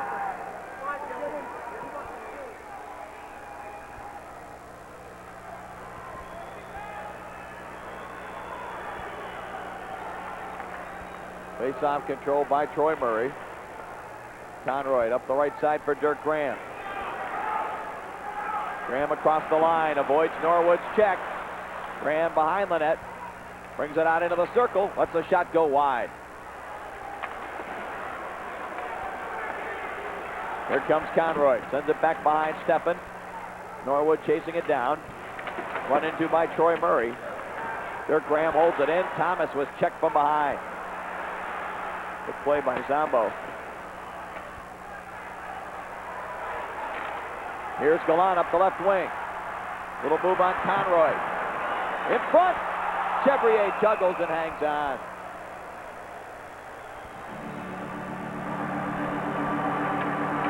Thomas and Gallant now having words. Good move by Gallant. In comes Toaster to end that right away.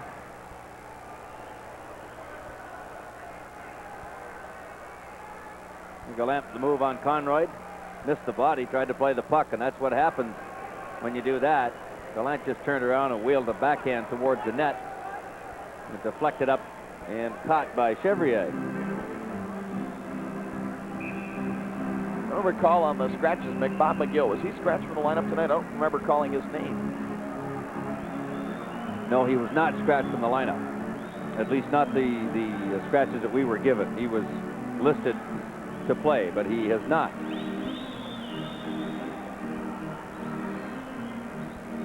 Well, he's gone Mike Keenan with 5 defensemen, and McGill has stayed on the bench. McGill is right down in the corner against the Red Wing bench, right on the glass. So far, been just a cheerleader. Yzerman and Creighton now on this face-off with 1:11 to go in the second period.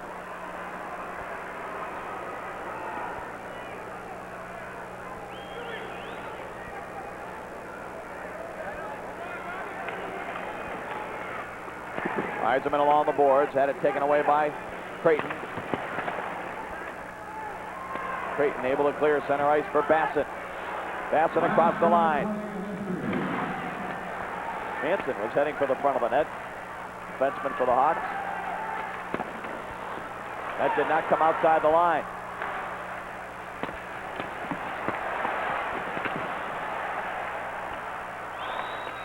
Koser plays it back around behind his own net. Gallant on the left wing side.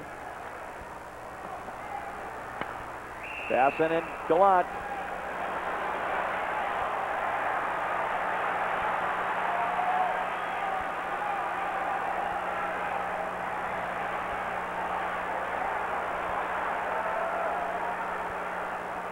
Koser trying to get at somebody now.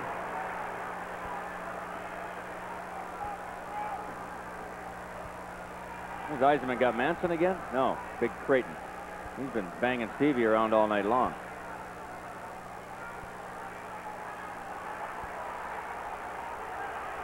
Now look at this now. Hogarth's going to get Koser out of there, but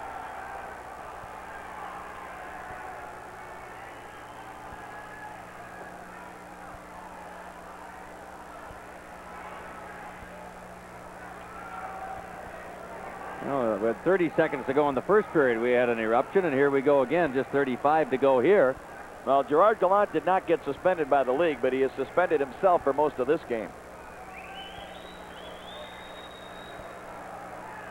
And this is just too important a game for Gerard Gallant, who did score a goal tonight, to be taking himself out, and it's all been basically because of that short fuse you talked about, Mick.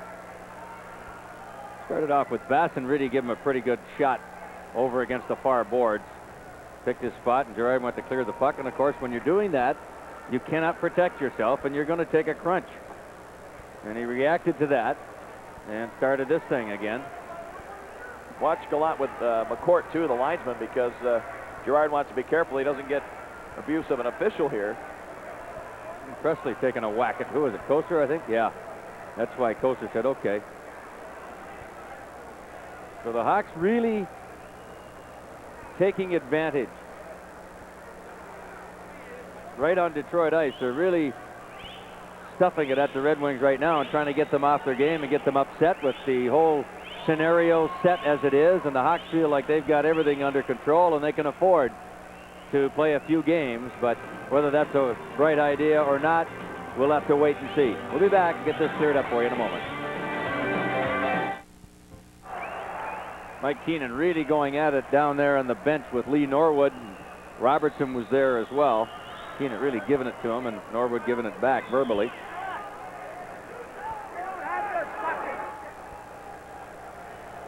See there, the argument is that there's a Red Wing stick is in the bench, and the Hawks won't give it back. And Keenan rather boldly stated that he didn't have it.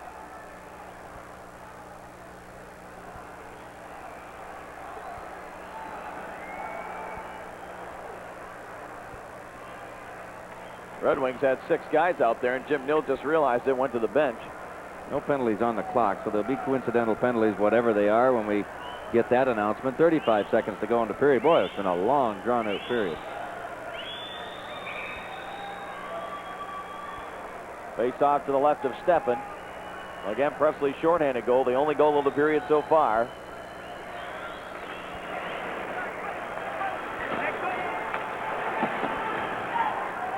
No icing. The linesman wave it off.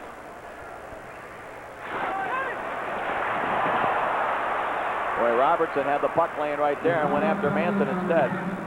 Gilbert on the right wing for Graham. Let the bullet shot go. Missed the net. Ooh, Steffen is knocked over. Penalty coming here. Troy Murray. Eiserman on the delayed call. Still a delay. Goes in front and just tipped off the skate of Dirk Graham. Here we go again. Fuses are short on all sides right now, I'll tell you.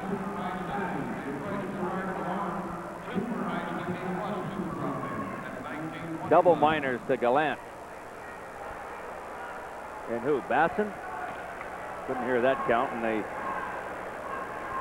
chatted up down at the other end now. Murray's going to go for Chicago as he interfered with Steffen. Let's see if we can have a look at that. The high drive by Graham misses the net. Here comes Murray in the middle of your picture. Steffen turns. Actually, Murray just fell into him, and away went Greg. Presley and Basson each got 2 for 2 minutes, and Gallant got a double minor. So that, yeah, see, that's a rule I don't like, because that, even if it happens to go against the Wings at times, I'd rather see that be a 4-on-3. You get 2 players off for one team and a double minor for the other. It should be a 4-on-3 for 2 minutes and then a 5-on-4 for 2 minutes, but they changed that rule. And they go by the minute served, or handed out rather. So Troy Murray falls down in front of Steffen accidentally, really, but knocked him well off his feet. Now Hogarth was going to give a penalty for that. What's he doing? Uh-oh. Troy Robertson's gone. There's a misconduct for him. He's gone for John at Hogarth. Now, was he not going to call a penalty? Yeah, on Murray's in the box. He is in the box. Okay. There we go. I saw him out in the ice a moment ago. Well, now Robertson's gone for 10 minutes. Well, better that it be 10 than 2. In as much as it would wipe out a Red Wing power play. Right.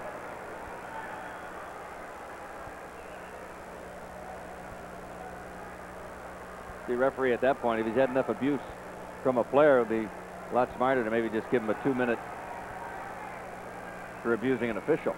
That's going to hurt the team a lot worse than 10-minute misconduct. Detroit penalty number 14, Troy Robertson, and 10-minute misconduct. So the Red Wings will start the third period with 1:57 remaining on a power play.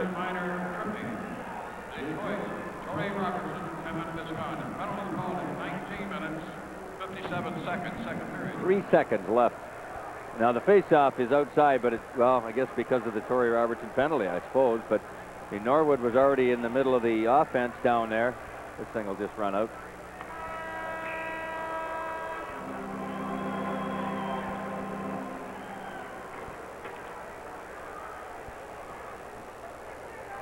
So they brought the face-off outside anyway, so it took a long time to get through 20 minutes of hockey, but we finally accomplished that.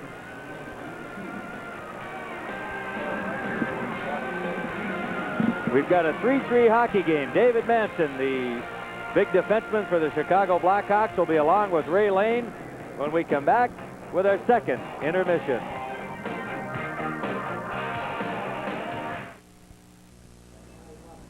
As they get all set now for the third period, they've got about 10 minutes before they have to wait for that, and a shorthanded goal by Presley with 4:26 gone by in the second period. The only scoring in the second period, and it makes the score right now 3-3 between the Blackhawks and the Red Wings. Out-of-town scores, third period, Boston going for the juggler on this one, trying to eliminate Buffalo and leading in the third 3-0. A couple of other scores still playing it tight. Philadelphia and Washington 4-4 closed the second period. That series tied at 2 games each. No score at St. Louis in the second period between the North Stars and the Blues. All right, in 1985, go back. All of a sudden, a fellow by the name of Dave Manson is drafted by the Chicago Blackhawks. He turns out to be the first-round draft choice. And then you come into this season, and all of a sudden, in a short time after reaching the National Hockey League, he goes to the All-Star game, and before it was all over, picks up the assist. So it hasn't been a bad career up to this point. No, the first couple of years were pretty slow, but this year's definitely picked up. You know, there's been a big improvement thanks to Mr. Keane. You know, he's showing a lot of confidence in the younger D-men, and, you know, it's really paying off. You're talking about the D-man, defensive player. Take a look at your stats this year. 18 goals, 36 assists. You turned into an offensive player. Yeah, I got a lot more time on the power play, and, you know, anytime you play the power play, you're guaranteed 30, 40 points. So, you know, that really helps out. If I'm making a brochure up right now, the Chicago Blackhawks or the National Hockey League, and I want to describe Dave Manson as a player in this league, how do you describe yourself? Well, I guess I'd like to be described as a good defensive player, you know, because everybody can play offense, you know, to a certain extent, but a good defensive player is hard to find, like, you know, a Brad McCrimmon. You know, I'd definitely like to be considered in that kind of class. That'd be a great thing for me. Somebody said you have a great sense of humor, and I'm trying to find out in the third period now, do you still have a good one tonight? I hope so. How about this game? You guys seem to be going and saying, hey, we want to take it right now before we go back to Chicago. You know, that's definitely what we're hoping for. You know, we came out a little flat in the first period. You know, we wanted to come out and really play hard in the first. And, you know, we got lucky there. We got a couple goals, tied it back up. But, you know, Detroit's not going to lay down for anybody, and we're going to have to come out this third period, and we have to really play hard. Dave, coming into this series, did you think that your team could out-muscle the Red Wings? No, you know, they're a physical club. You know, they're a big club. They're the same as we are. You know, I didn't think that at all. You know, they're a good physical team, and when we're physical, that's when we're playing our best. You know, it's not necessarily fighting, but definitely the body checks. Okay, when we talk about your team now, a team that was in and out, up and down during the regular season, are you playing some of the best hockey overall right now in this series than you did as a team during the regular season? Well, we had our ups and downs in the regular season. There's no question about that. You know, we hit a high just after Christmas there. We're one of the top 3 teams in the league, you know, and then we kind of came up flat in the latter part. But, you know, this playoff series, we're just going out and we're playing conservative. You know, we're not doing fancy plays, and what got us in trouble earlier in the season, and we're just dumping the puck in and we're skating. Okay, at the end of the close of the first period, we have a little mulling around, a little shoving. End of the second period, a little mulling and shoving. Do you think this third period could be one that could be a very physical third period? No, I don't think so, because, you know, we can't afford to take any bad penalties, and they can't. So, you know, I look forward. It's going to be the same as the first 2 periods without the little skirmishes, you know. It's going to be a physical period, but there's going to be not as many body checks thrown because of the penalty factor. Coming into this playoff series, final question. Did you think the Red Wings might be coming at you because of a lack of playoff experience, maybe? Oh, definitely. You know, they're a great team. You know, they proved that over the last 3 years. You know, they've been the champions of the North Division, and you know, they're a great team. And you know, we're just happy to be here because we just squeaked in at the end at game 80 there. And, you know, we're just happy to be here. You seem like a very emotional team tonight. Yeah, you know, we're playing on a high right now because you know, our playoff. As you said, has been too good lately, and you know, we're just happy to be here. Well, I'll tell you what, we'll keep an eye on that number and see exactly what group therapy you're in during the third period. Thank you very much. Good luck. And we'll have that third period for you just around the corner after this timeout.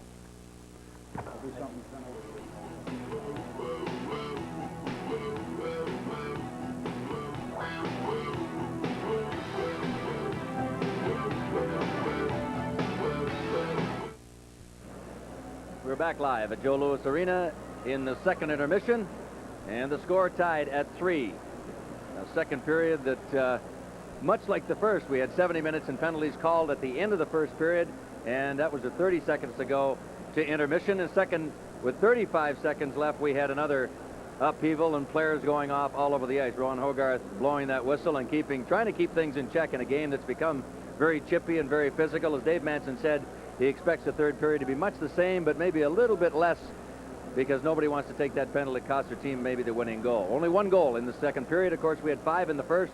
Red Wings came out leading that one 3-2. Wayne Presley in the second period, shorthanded, his second of the series and his second shorthanded goal. Denny Savard rushes Paul McLean. He tried to make a play up the middle to Yzerman. There was Presley, and as his stick and Stephen's stick came together, the puck popped right off the two of them up over top of Greg Stephen, and that ties the game at 3. One more look at it. McLean tries to go up the middle. It's a cardinal rule. You try not to go up the middle anytime you can.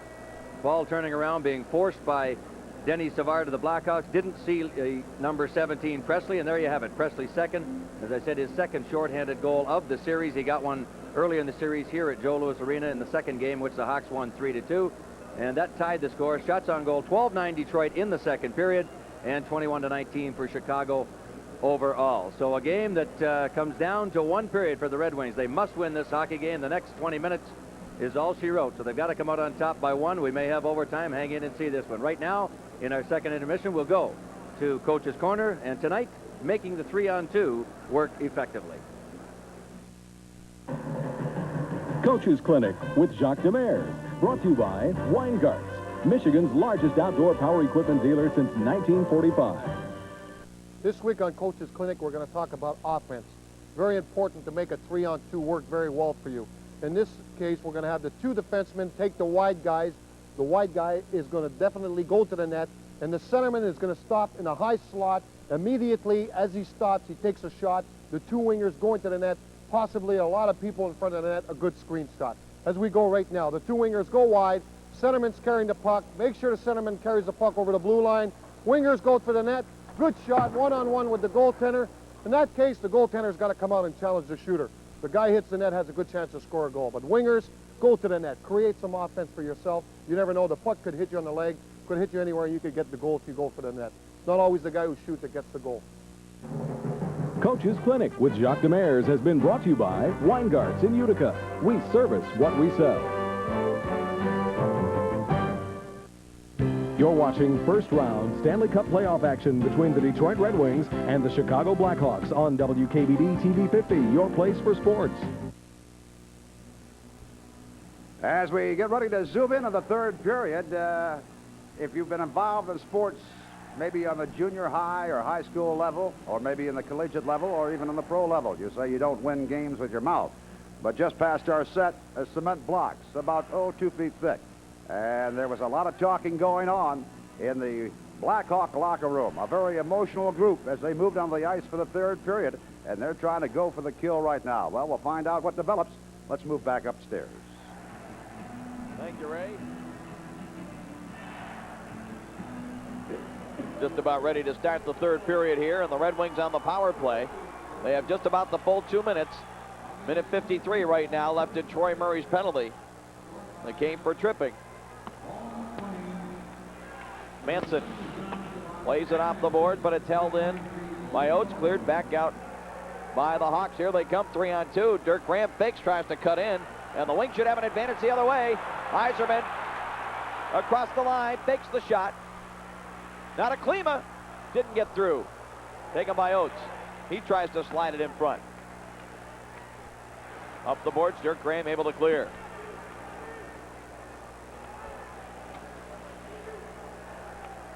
Well, they've added an assist to Norwood on McLean's goal. He should get one on the Gallant goal as well. Here is Yzerman along the boards. Checked by Savard. Yzerman able to break loose. Now Manson clears it Savard tips it ahead for Gilbert. Gilbert across the line has Conroy cutting for the net. Conroy scores! Steffen, for some reason, went down early, and the Hawks lead it 4-3. Another shorthanded goal. You can see Conroy bust up the left side, and he had the Red Wings were trying to catch him. I think it was Gallant and O'Connell. They could not get there. And again, O'Connell and Barr, I guess it is. And that one up over top of Greg Steffen up under the bar. But again, Steffen's got to play the shooter. And when he does that, I mean, he's committed, and there's not much he can't be in two places at once. And the Hawks, with their second shorthanded goal of the game, third of the series, now lead 4-3. Conroy's first goal and his first point of the series. Gilbert and Savard assisting. Still 52 seconds left in the power play.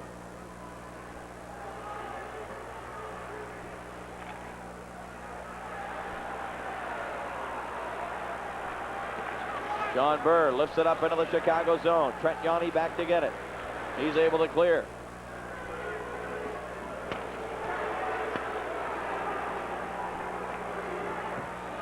John Burr up the left wing side. Flips it in wide to Chevrier. McLean checked by Larmer, and the Hawks able to clear again. This is not the way the Red Wings wanted their season to end, and they still have plenty of time to get back into this one, but the crowd is against them. Not happy with what they see. McLean, a shot, save, rebound. Chevrier stopped Burr. Zambo at the right point. Lets a shot go that's blocked across the zone. Yzerman tried to roll it in front. Bob Murray blocked it. Penalty to Troy Murray had expired.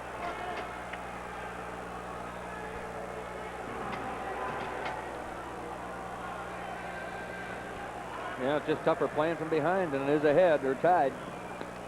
Especially when you've got checking teams. Both teams can check very tightly when they want to. Chevrier again.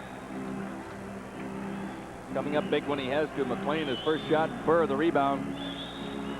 Got a very good scoring opportunity, but didn't have anywhere to go with it except right into Chevrier. Oates wins the draw from Troy Murray. O'Connell sends it back in deep. Oates, though, is tied up by Murray. Conroy bumping with Barr. Oates for Klima. Backhand shot and a save. Chevrier covers up. Peter Klima with just one goal in the series, Mick. You know, the Wings have not been getting a whole lot of second opportunities. And even on their original chances, there haven't been many real good ones, if you will. Boy, what a turnaround in that Boston series. Oh, yeah. The Bruins lost the first game 6-0 in Boston. They hadn't beaten the Sabres all year in the regular season, losing 5, tying 3. I think they were behind 3-0 in game 2. They were. And now it looks like they're going to win it in 5. Sometimes it doesn't take much. It's a little play here and there, or a misplay, if you will, and a whole series can turn around. Troy Murray, he had Basson moving up the left side. Now Dirk Graham back for Basson in the corner. Troy Murray wheels, fires it wide. Chopped out of the zone by Oates. Manson back to get it. Back the other way now, and Klima was still in the zone outside. Early third period, a shorthanded goal, second of the game for the Hawks, and they lead it 4-3.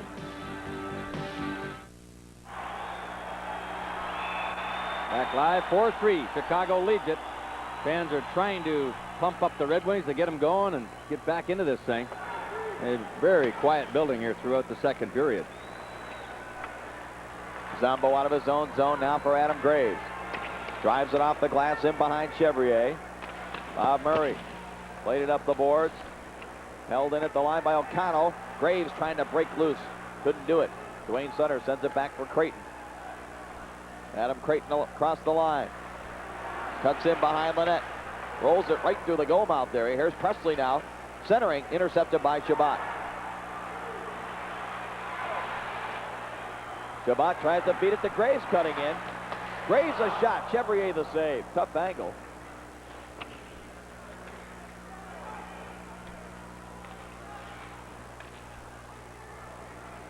Sutter tried to play it back, blocked by Burr. Back up into the Chicago zone for Shabbat, but it's picked off by Savard. Koster nearly picked that one off. Burr along the end boards. He's hooked to the ice. And the Hawks back the other way. Savard drops it for Larmer. Larmer trying to cut through.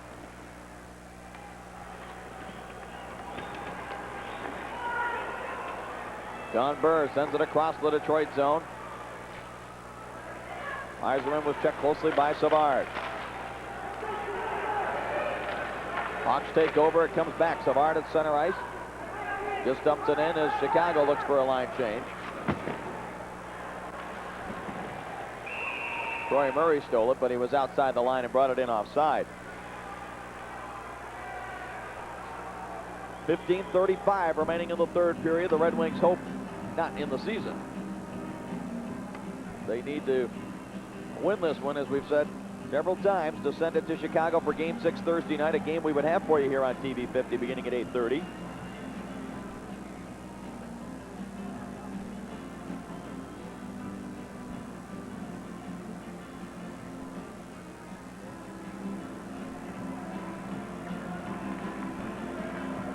Adam Graves tried to go wide a minute ago on Yanni.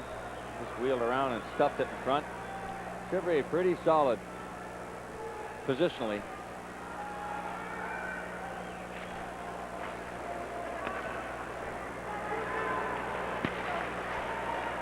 Zombo deep in his own zone, being pressured by Steve Thomas.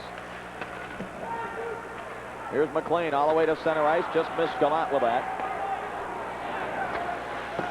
Gallant has got to stay on the ice in this third period. Dirk Graham, center ice. Cross the line, just offside. Graham actually just mishandled the puck there a bit. TV 50, 10 o'clock news is now a full hour of in-depth news, sports, and weather. Join us immediately after tonight's game for a special edition of the 10 o'clock news with Roger McCoy, Amir Jacobson, Randy Berto, Jim Burke, and Ray Lane with a report live from Joe Louis Arena on tonight's game. TV 50, 10 o'clock news, now a full hour, a good hour ahead.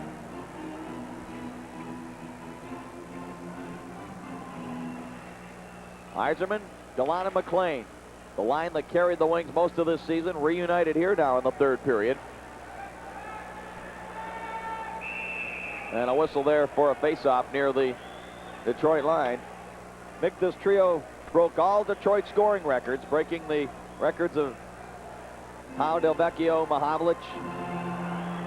A record for a line that had stood for, what, about 20 seasons, I guess. Quite a year for them all, that's for sure.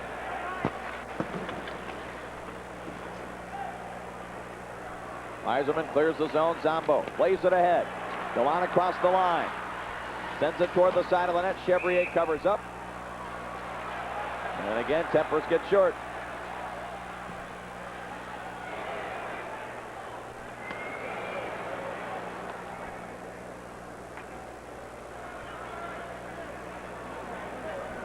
No, nothing serious comes out of this one. No penalties, it looks like, by Ronnie Hogarth, and we'll be back in a moment. 14:42 to go, third period. Back live at the Joe Louis Arena, 14:42 remaining in period 3, game 5. Wings trail the series 3-1, and they trail by a goal here. Center ice, Gilbert Delorme.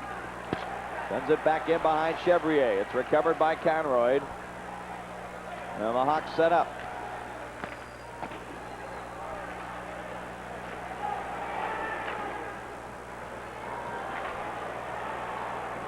Play across the line, whistled offside as Steffen has to play it.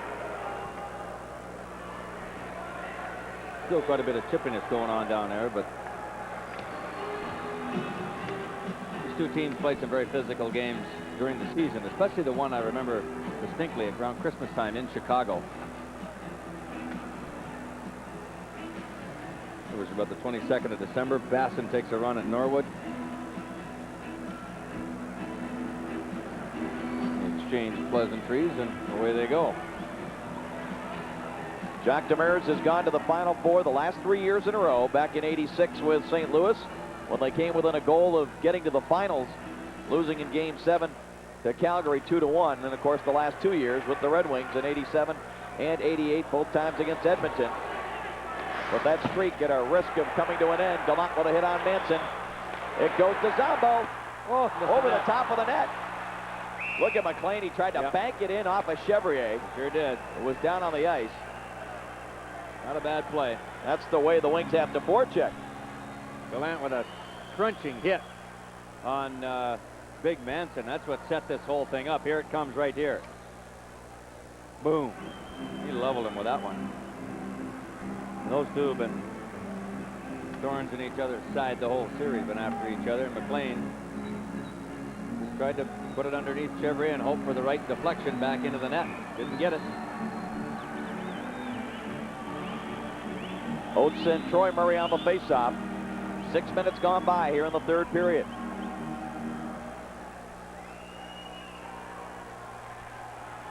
They tie up the faceoff. It's controlled by Conroy. Back up the ice for the Hawks. Fires it in from center ice. Zombo checked by Basson. Players go down. The puck squirts loose. Zombo is there. Klima trying to get loose. He's hooked. Penalty coming. Delayed call.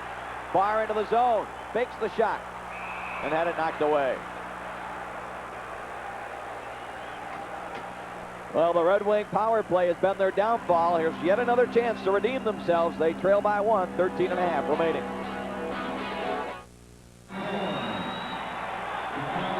Klima hooked along right by the penalty bench. Bob Murray's not going to go have far to go to sit down, and he will. 2 shorthanded goals by the Hawks. The Red Wings would love to make up for that by getting one here to tie this thing up. Crowd trying to get some life into the wing.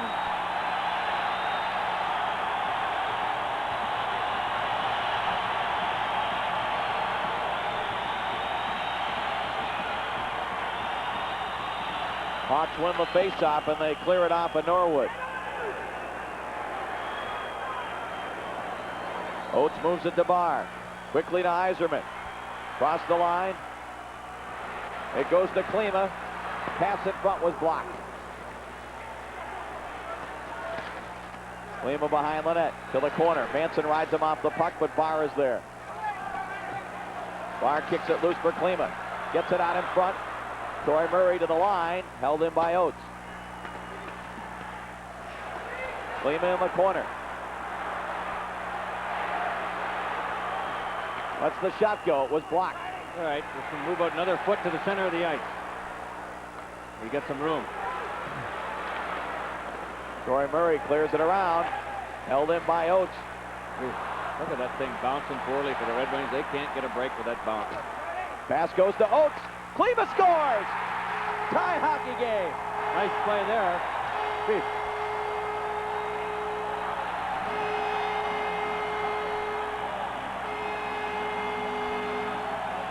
You know what the key was, Dave?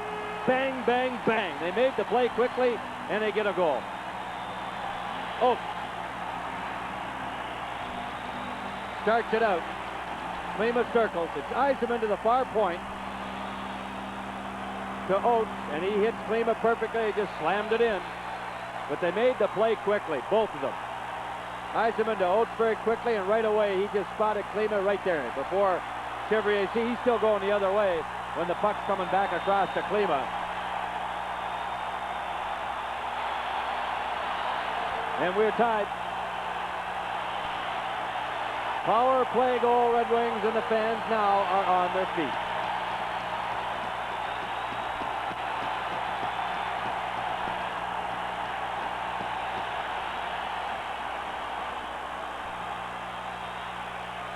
This has been a long, tough season for the Red Wings, and the crowd wants it to keep going.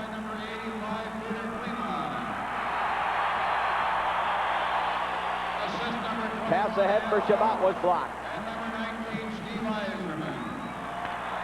Presley to Creighton. His pass intercepted by Shabbat.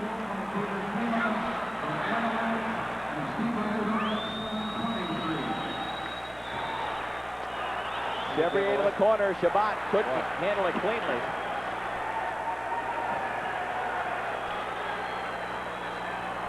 Here's Savard. Look out. He wanted a penalty there. He's not going to get it. Pass for Burry. Kicks it to the corner. Sends it right out in front. Shabbat scores!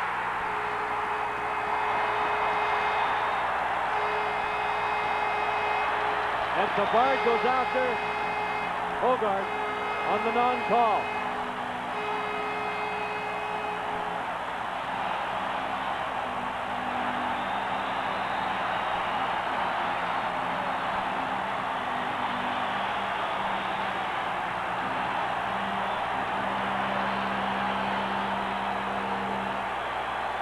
John Burr hit Chevrier on the shoulder, and the Hawks sort of stood around. Larmer was going the wrong way, and Shabbat banked it off the goal post for his first goal of the series.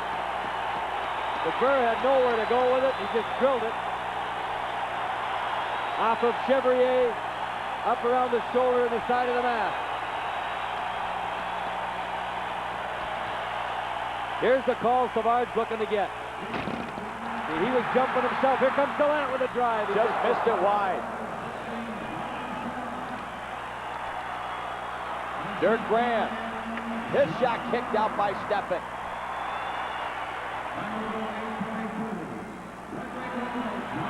Eiserman across the line. Rebounds out in front.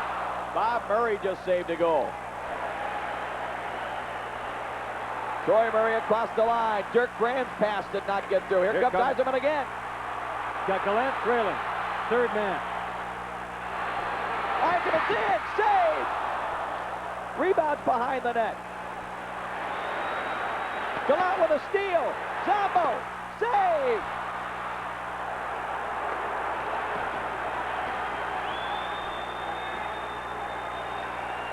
Here comes Savard. Murray is hurt. He prowls to the Chicago bench. O'Connell slaps it. Savard. And here come the wings again. Klima to Oates. Oates in on Trent Yawney centers it. Chevrier, good play to knock it away. Centering pass by Barr with one hand, but the Hawks clear. We've got some action now, don't we? Oh. Wow. Listen to this crowd now into it. Here comes Savard. Full head of steam as he steps into it. Penalty coming to Klima. Behind the play. Savard still alive, and so are the Hawks. Chevrier to the bench, and the Red Wings finally catch up with Zombo, and the crowd now acknowledging the penalty and the shorthanded situation coming up by the Red Wings when we return. Eiserman does his trickery, one-on-one. He got the shot deflected wide, and Murray, fortunately for the Hawks, was the only guy home. And one more time, here's where he turns the defenseman inside out, gets a shot. Kosar drills for the net, knocks a Hawk over. Eiserman laying down underneath Chevrier now. But a hook called against Peter Klima. And with 9:56 to go and the Red Wings leading 5-4, the Hawks have a chance to tie. Bob Murray, right point. Lets the shot go. Steffen the save, and he hangs on. Larmer and Shabbat have words. Two unlikely candidates to be fighting her. The emotions are running so high right now. Murray gets this one over Eiserman. Steffen juggles and covers with the blocker.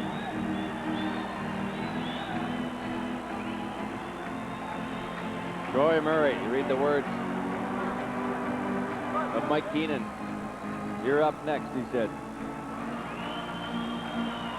Don't cancel that flight to Chicago tomorrow just yet. 5-4 Red Wings with 9:48 to go in regulation and a minute 52 left in a penalty to Peter Klima.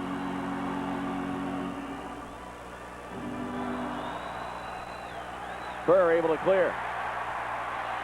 Mick, I don't think there's any question. A big key tonight. 3 players have scored their first goals of the series. Shabbat, McLean, Gallant.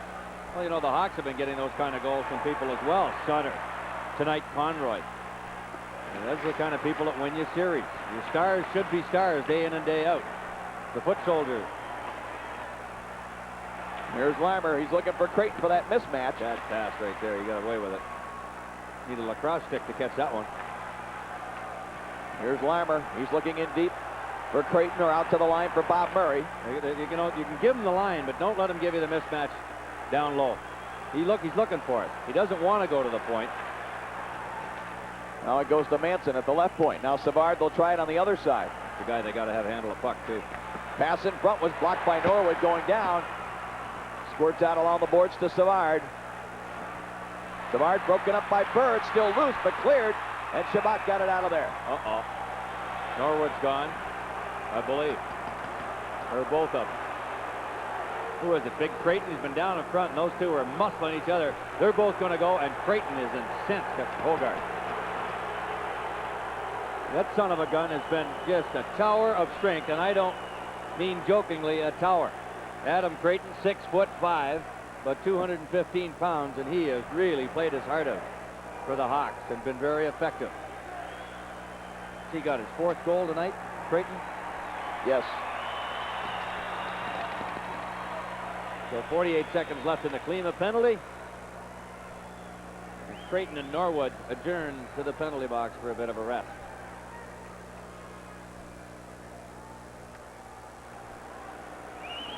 Well, the key is, too, with Creighton.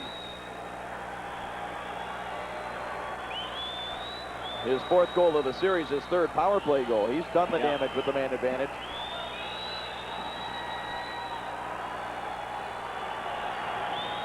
Two goals by the Red Wings, 59 seconds apart, have turned this game around after giving up their 2nd shorthanded goal of the night. Out to the line, the Hawks held it in. Now Zombo able to clear.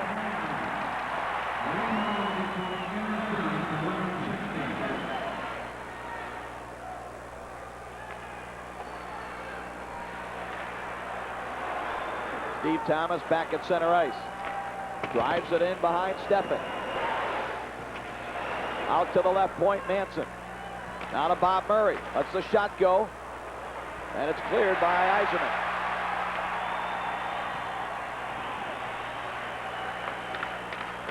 Here's Larmer up the right wing. Klima comes down to the box. Thomas shot. Misses the net. Manson holds it in. His shot blocked. That play will be offside at the Detroit line. A big penalty kill right there. These fans are back into it now. The Red Wings back-to-back goals in a short span have got the lead. Back in a moment. 5-4 Red Wings. There you see the score, 7:47. Not an airplane. Time left on the clock. Game number 5. The Wings need a victory to force Game 6 Thursday night in Chicago. If there's a game, we'll have it for you right here on TV 50 at 8:30 Detroit time. All the action live from Chicago Stadium. Here comes Oates. Just hooked as he tried to pull the trigger.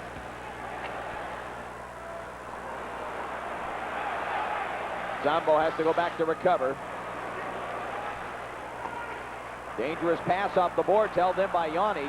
Good play by Klima. He's able to clear it. Put an elbow up into Basson nicely. Be an icing call.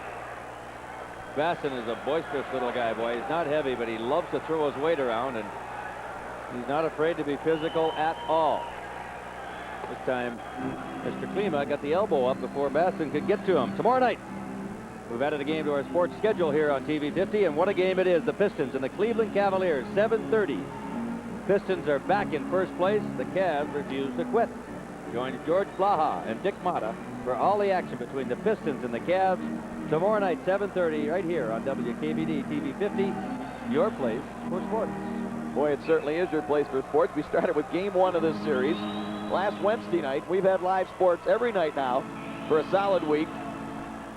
Had the Pistons last night after the 2 games in Chicago. This game here tonight, and now we've added the Pistons and Cavaliers tomorrow night. And of course, we're hoping to have the Red Wings and the Hawks on Thursday night.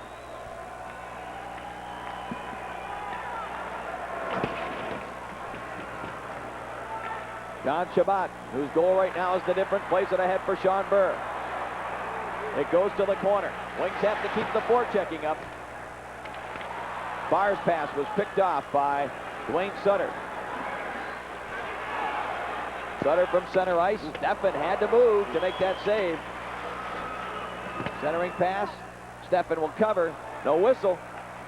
Burr fell down. Look out. Here comes Presley. DeLorme without a stick. John Burr working to the line. Manson, band on it. Those are the little breaks I was talking about earlier, Dave. Little things like that. Keith Brown drives it in. That bounces out in front of Steffen. DeLorme gets it to settle down. Center ice, Larmer.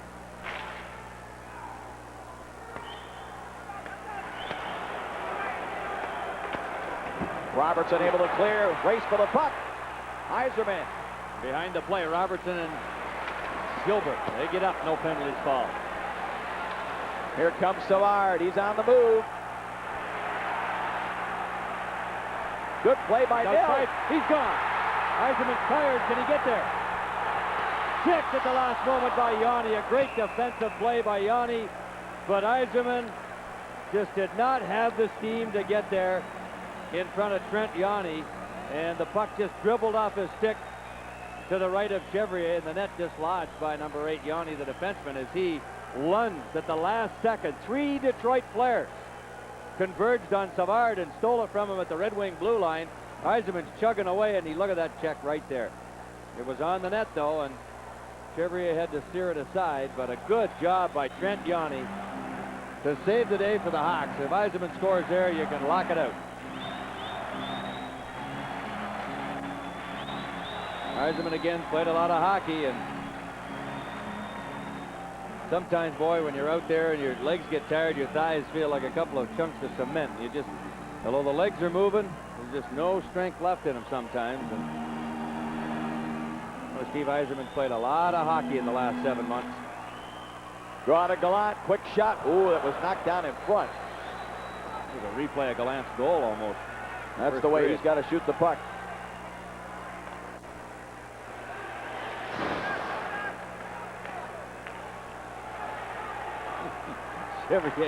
Chevrier threatens Koster.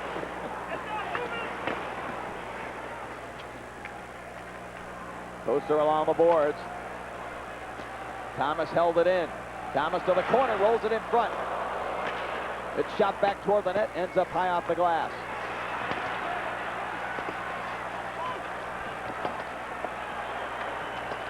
What a body's going. Bodies flying everywhere. Who blew the whistle there? I don't know, the linesman. I mean, he may have thought that the net was off. DeLorme just, he's mugging everybody in sight. Derek Graham goes down.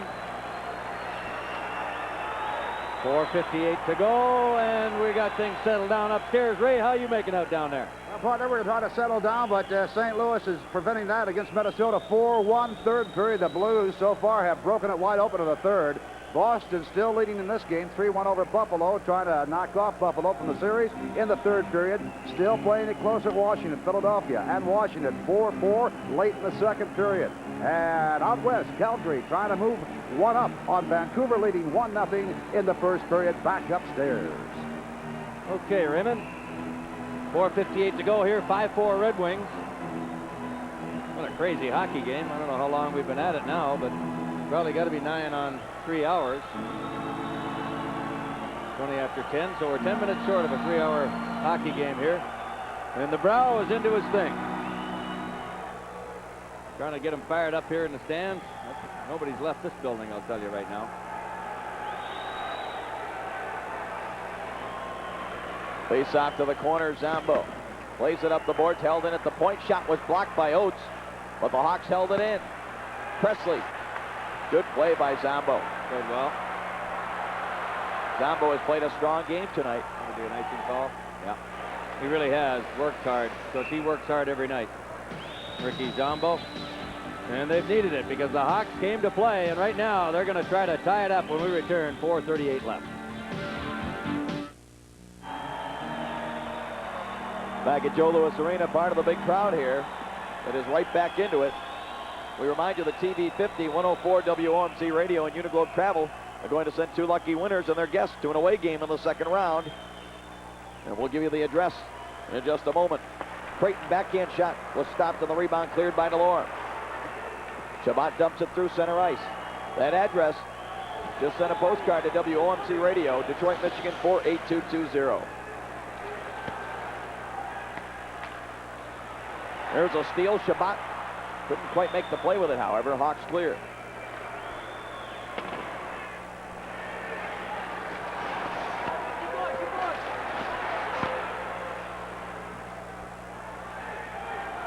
DeLorme chasing it down back in his own zone. Center ice recovered by Murray for the Hawks. Bob Murray across for Trent Yanni. Lifts it in wide to Steffen. Sean Burr, good play to just pass it to himself. And Norwood able to clear.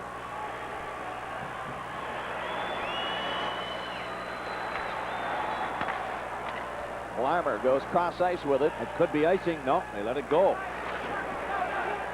Zombo again thought he was going to get an icing call and didn't. Thought I could just hear Steffen telling him no icing, but yeah. Oates plays it ahead into the Chicago zone. Chevrier forced to play it for Bob Murray. 3:15 left in regulation. Wings with a 1-goal lead. Steffen out, look out. He just does cover up. See that thing take a spin? That thing hit the goal stick and spun straight back towards him. Much like a pool ball, you put that chalk on it, that puck can do the same thing. Depends how it comes off the boards and how it was shot in. Watch it. Hits the heel, right back into his feet.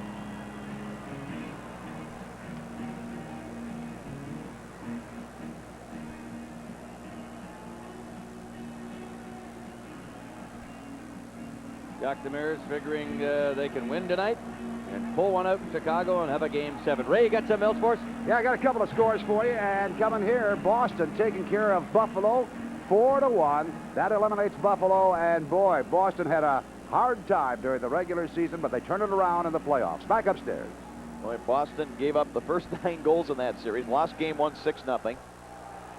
We're behind 3-0 in game 2 and came back to win the series. Did they win that game 5-3? Yes, that game 2. Bounce over Conroy's stick. Shot did not get through. Here's Shabbat. It's 2 bad bounces the Hawks have gotten here in the last several minutes, Dave, and that's exactly the kind of things you talk about with little breaks, little bounces here and there. Another one right there over Chevrier. Here comes Steve Thomas. He's going to try to go coast to coast. Couldn't get through the defense. Torrey Robertson able to clear. Ooh, Steffen KO'd. What do we got? Nobody saw it. No. I don't know what happened there. He may have been trying to draw something. Good play by Shabbat to knock it loose. Here's Gallant.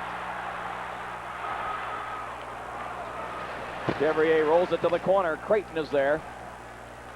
Here come the Hawks now. 3 across into the Red Wing zone. Yanni for Bob Murray. That's kicked high off the glass by Steffen. And that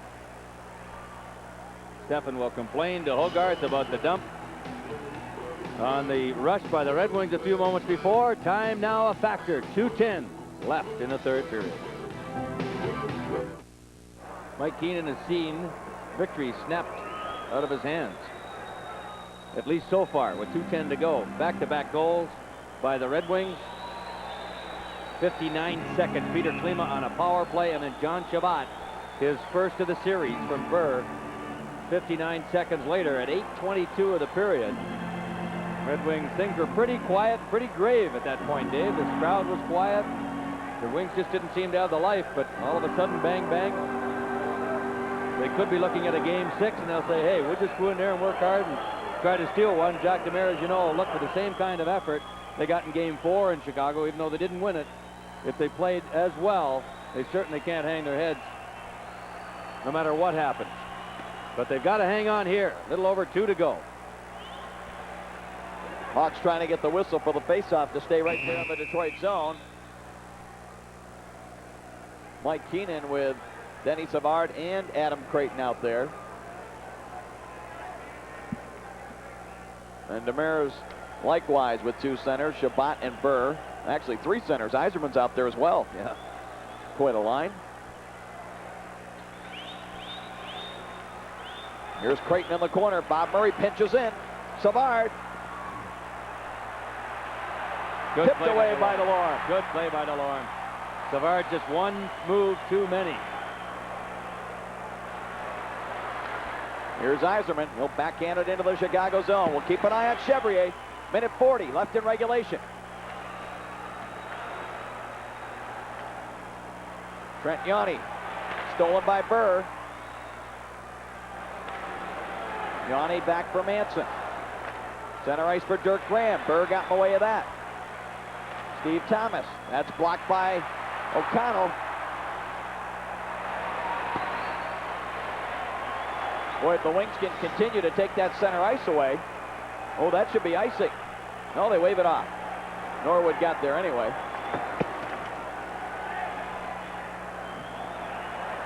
One minute remaining. Chevrier will come now with clock possession over center ice. They won't have it yet. So Bob far, Murray again. The Wings haven't given them possession over center ice yet, but here they come, and that's a giveaway by Manson. Bad play. Allows the DeLorme to get at it, but he didn't clear. Somebody's showing an octopus on the ice. Look out. Graham fans on it was checked at the last minute. Chevrier still in, and here comes Robertson to Yzerman. Fake into Robertson. He's gone. Oh, what a play. Woo. What a play by Yzerman.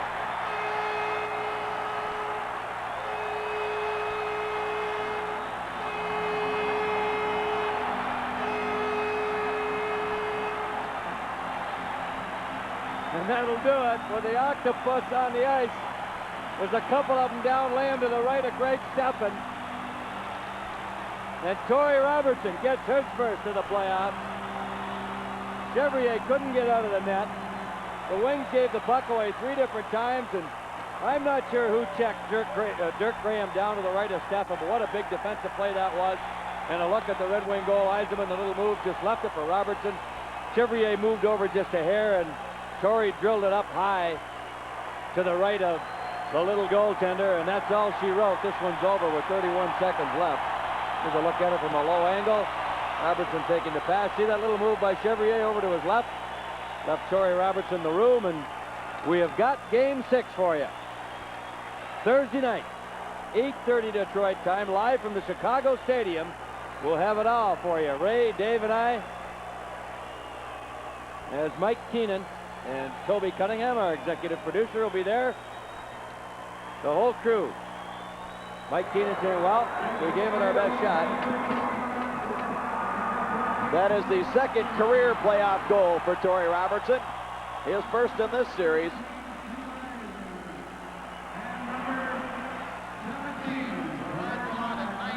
Gilman also getting an assist. Now Big Van Dorp is on the ice. You want to keep your head up. The last 30 seconds.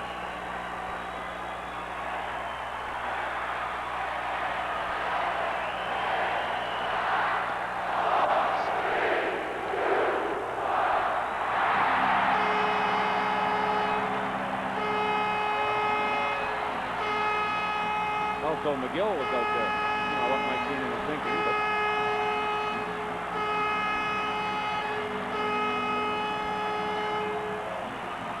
it was a long, physical game.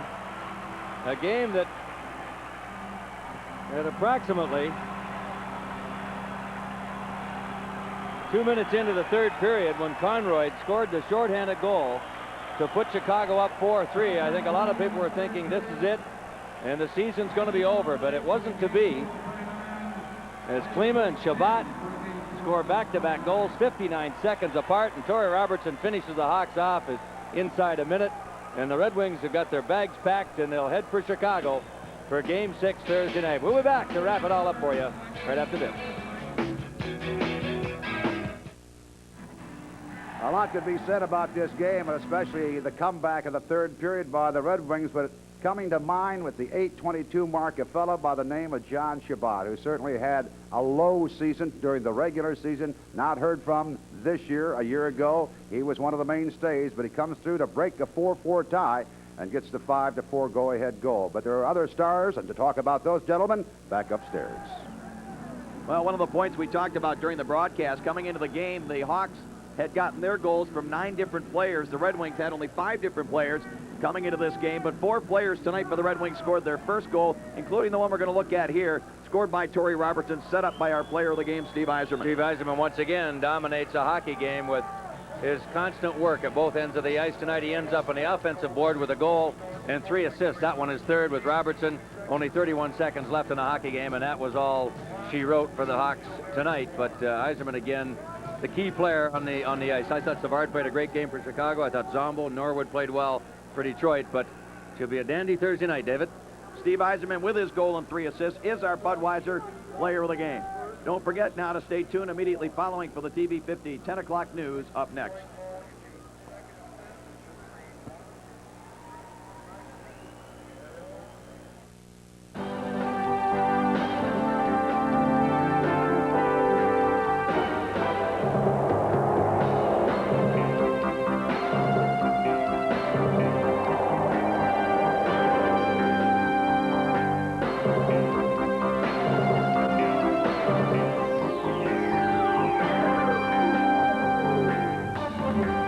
Red Wing Hockey.